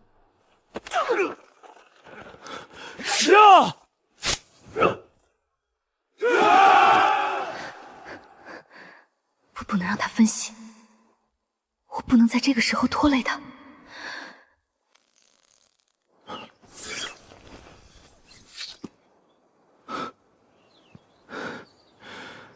剑上有毒，瑶瑶怎么办？谢景晨，谢景晨，谢景晨，你别吓我！殿下，不能慌，现在只有我能救他。还有麦，你不会死。援军已至，逆贼受死！撤！袁，末将在，待仁宗追捕，死活不乱。是。殿下，末将来迟，罪该万死。不许动他！剑上有毒，贸然移动可能会让毒血更快攻入心脉。最近的悬崖在哪里？西侧烈崖，就在附近。清玄，扶稳殿下，保持现在的姿势，绝不可随意挪动。等我回来。元任，上马，带路！太子妃这是要去做什么？顾将军，太子妃精通医术，绝非寻常。灵州之时，属下亲眼见他将奄奄一息之人救回。此刻没有任何人比太子妃更在乎殿下的性命，听他的。你们几个立刻跟上太子妃，听凭娘娘调遣，务必保护周全。是。你立即返回大营，命所有太医带上最好的药材赶来。遵命。其余人以此地为中心封锁外围，一只鸟也不许放过。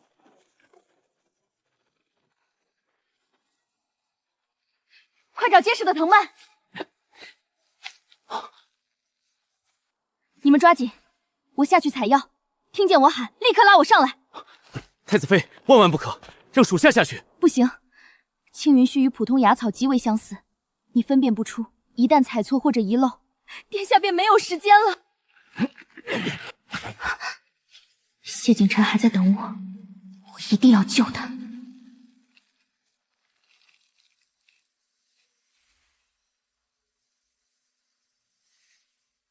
青云须，滚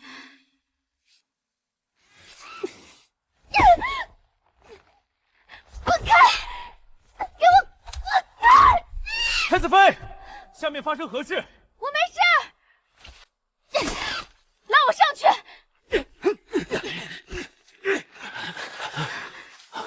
娘娘，您的伤。走。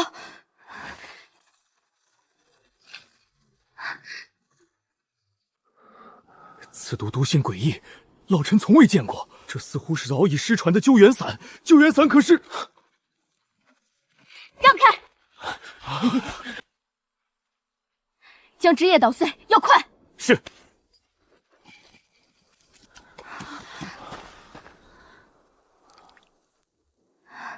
毒势已经被压住了。脉象稳住了，当真稳住了。娘娘，这是何种神草？毒势已经遏制，立刻为殿下拔剑。剑头取出后，先用止血散，再将捣碎的青云须柱叶敷在伤口上。是。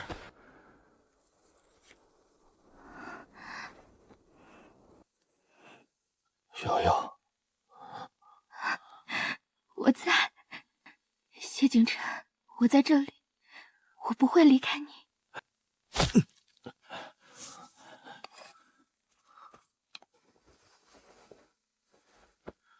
剧毒已解，剑伤并未深入要害，殿下暂时已经没有性命之忧。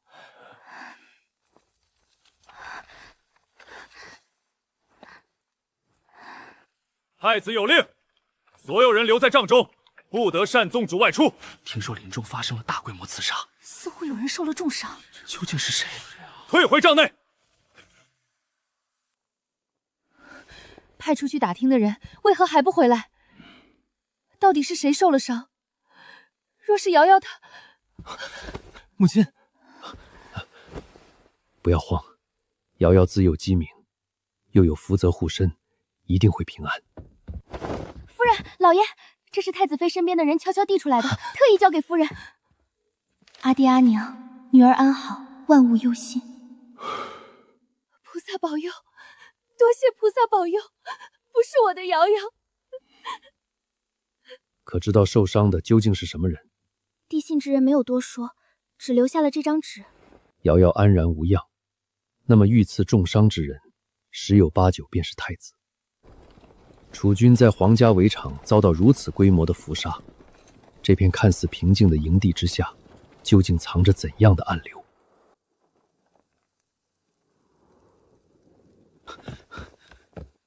还是打听不到。回殿下，东宫主帐外围被禁军围得如同铁壁，咱们的人根本无法靠近。至于主帐内的情形，一丝消息都没有传出来。那人明明保证过，绝不会伤瑶瑶一根头发。伤势严重的人究竟是谁？谢景琛是否受到救援伞影响？瑶瑶是否真的平安？殿下，是否还要让人继续探查？继续盯着，但不可贸然靠近主帐，一旦露出痕迹，立即撤离。是。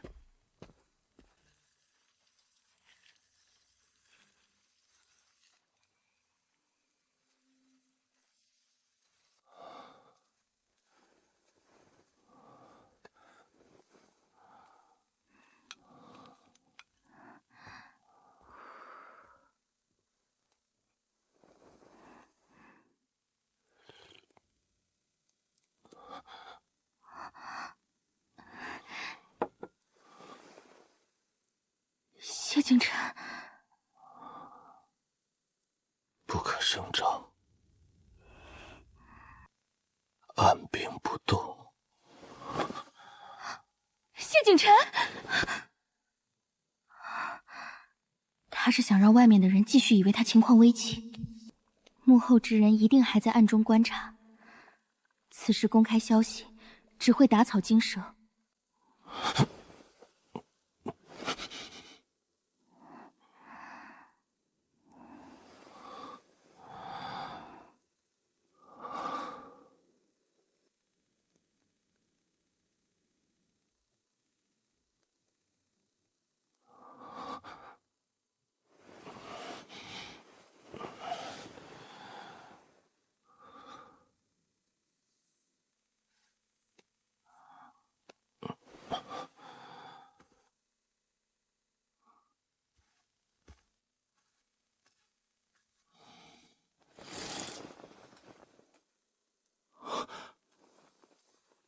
殿，嘘。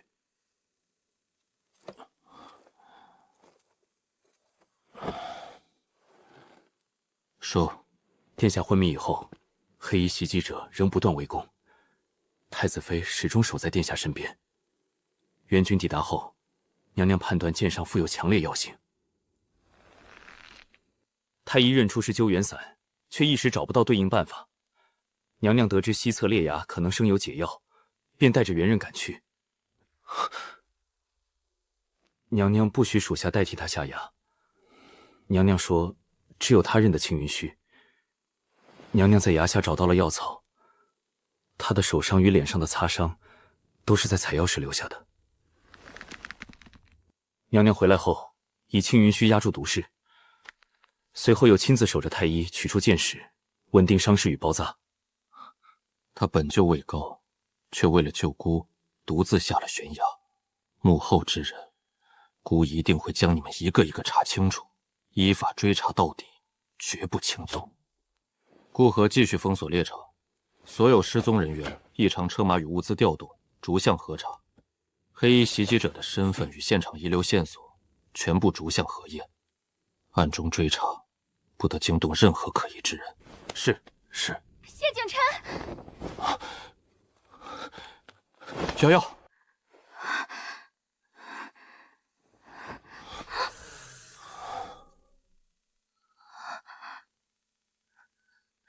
哥哥，你真的吓到我了，谢景琛，你真的吓到我了。没事了，瑶瑶，哥哥在，哥哥已经没事了，不怕，都过去了。你的伤，我刚才有没有碰到？现在还疼不疼？无事，已经不疼了。从前比这更重的伤，哥哥也受过。如今药性已经解除，调养一些时日便会痊愈。倒是瑶瑶，救援伞药性特殊，连太医都一时束手无策。你为何会知道解法？救援伞在现代医典中另有名称，对应办法确实记载在另一世的医典中，可我不能告诉他真正的来历。我平日看的医书比较杂，有流传很广的医书，也有偏门残卷和孤本。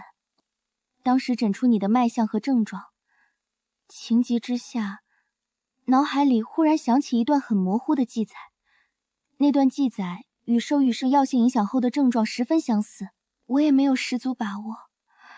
可无论如何，总要试一试。万幸，那段记载是真的，青寻约的有用。瑶瑶又在对姑说谎，她所知道的，绝不是从普通残卷中看来的。但没有关系，无论她隐藏着什么秘密，她都是姑的瑶瑶。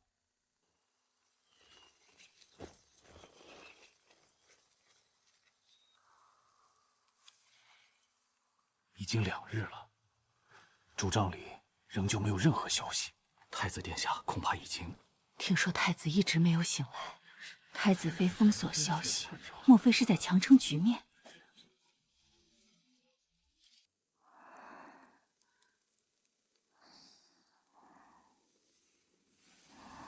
殿下，信已经送进西面的营帐，我们的人没有阻拦，对方已经收下了。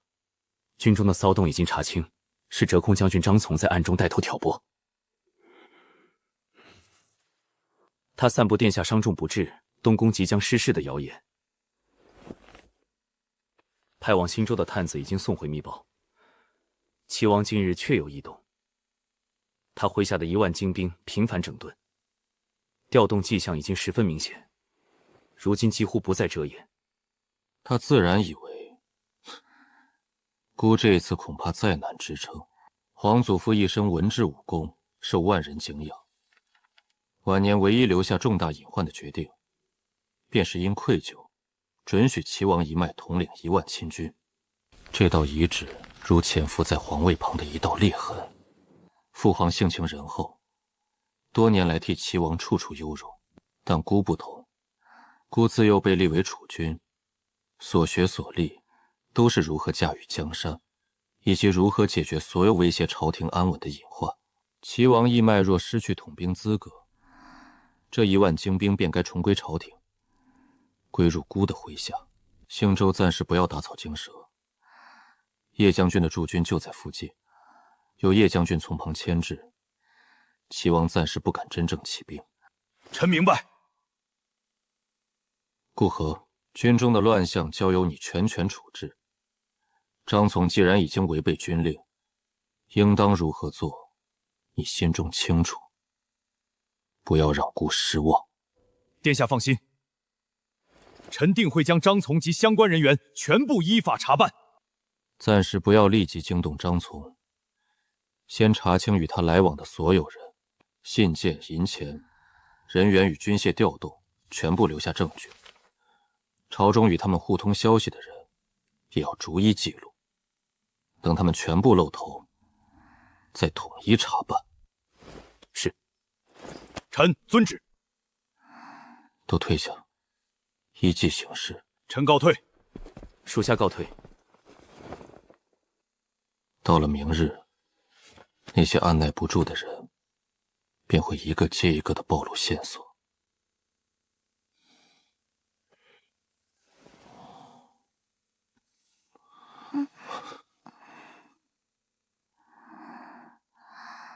讨厌。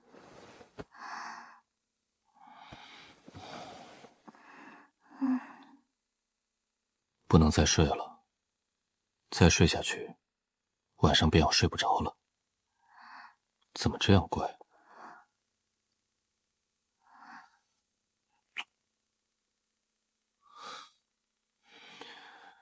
瑶瑶近日怎么如此粘人？哥哥不喜欢吗？喜欢。哥哥喜欢的不得了，喜欢到愿意用一切守护。不许再说那种话。好，哥哥不说，手上的药该换了。疼。正是因为疼，才更要换药。乖，哥哥一定轻轻的。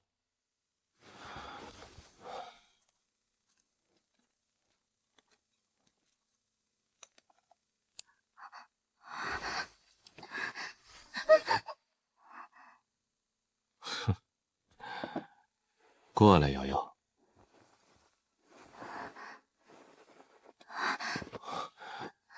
我尽量轻一些，若还是疼，便咬哥哥的肩膀，好不好？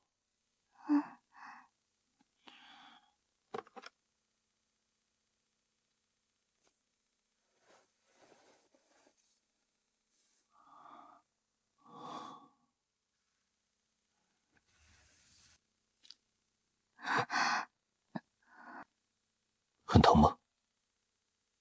我们什么时候可以回宫？明日便能回去。那便好。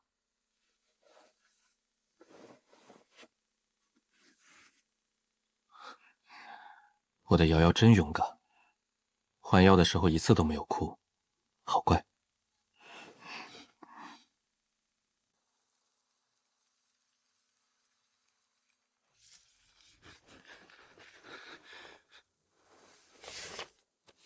殿下，外面刚刚递进来的。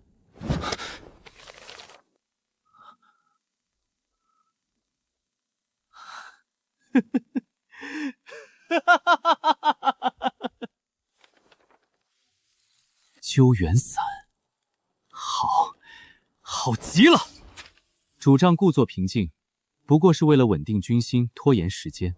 一个再也无法现身的人，还能隐瞒多久？恭喜殿下，大局将定。太子既然已经无法现身，朝廷总该公开说明后续安排。皇兄的后续礼制，也该有人主持了。去联系张将军和刘侍郎，将消息透露给他们。明日我们便去替皇兄证明，再替朝廷把后续礼制安排妥当。是。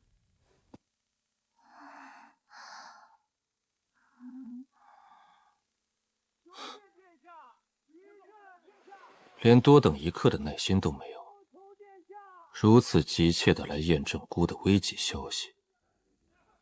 哥哥，外面为何这样吵？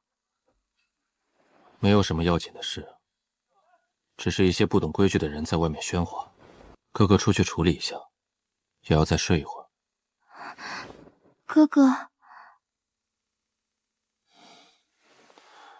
很快便会处理好。瑶瑶不是想早点回宫吗？等哥哥处理完这件小事，我们便能启程了。乖乖躺着，等哥哥回来。好。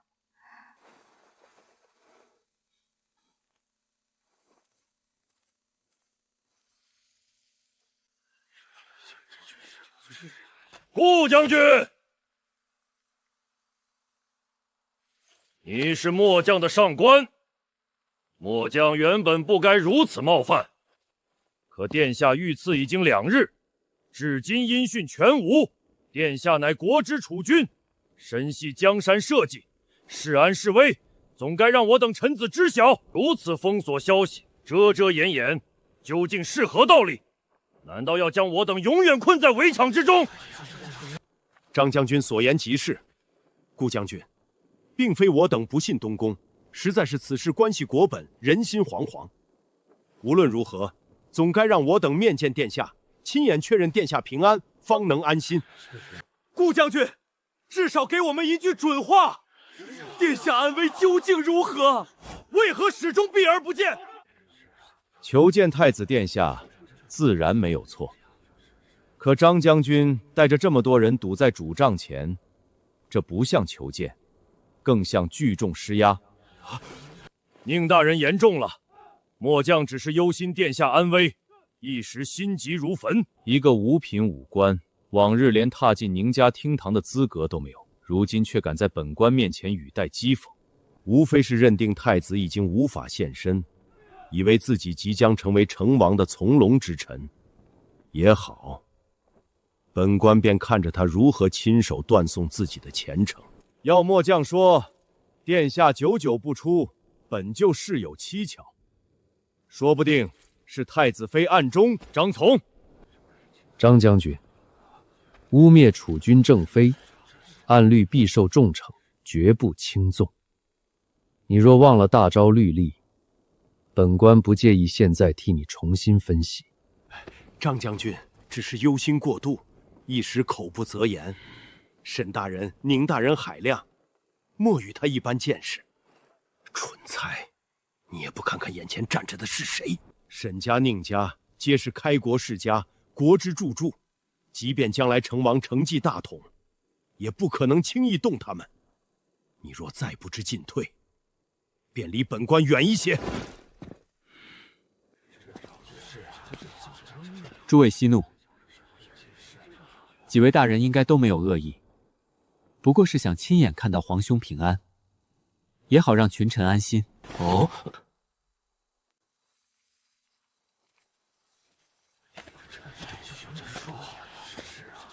孤倒是不知道，皇帝何时如此挂念孤了。参见太子殿下！参见太子殿下！不可能，密信明明说箭矢上附有救援伞药性，他为何仍能安然现身？为何状态如此稳定？看来今日诸位都很清闲。顾河，臣在。将张从当场拿下，交由刑部严审。殿下开恩，末将只是一时失言，末将愿意配合查问。交出腰牌，起身受审。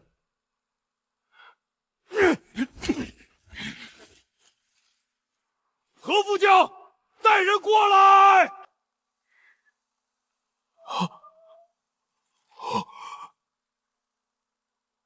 蠢货！谢玄成，是你害我！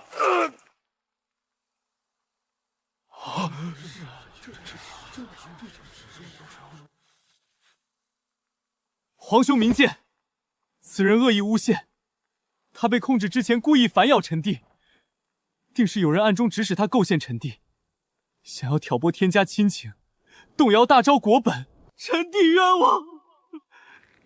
张从这个蠢货，若不是无人可用，我怎么会选择他？皇帝，你如今真是饥不择食，这种货色，竟也配被你收为己用？皇兄，臣弟对皇兄绝无二心，此事一定是奸人设局。中都督，臣在。刑部尚书何在？臣在。接下来的事情，不需要孤教你们吧？臣遵旨。臣定会将此事查个水落石出。臣遵旨，所有涉案人员、密信与往来证据，皆会依法严查，必会查清事实，依法处置，绝不徇私。殿下，臣只是一时受人蒙蔽。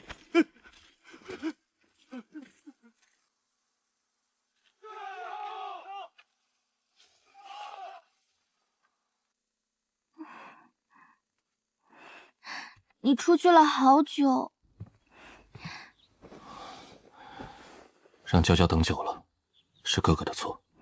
哥哥，我们以后都不要分开，好不好？好，永远不分开。还要再睡一会儿吗？你要哄我？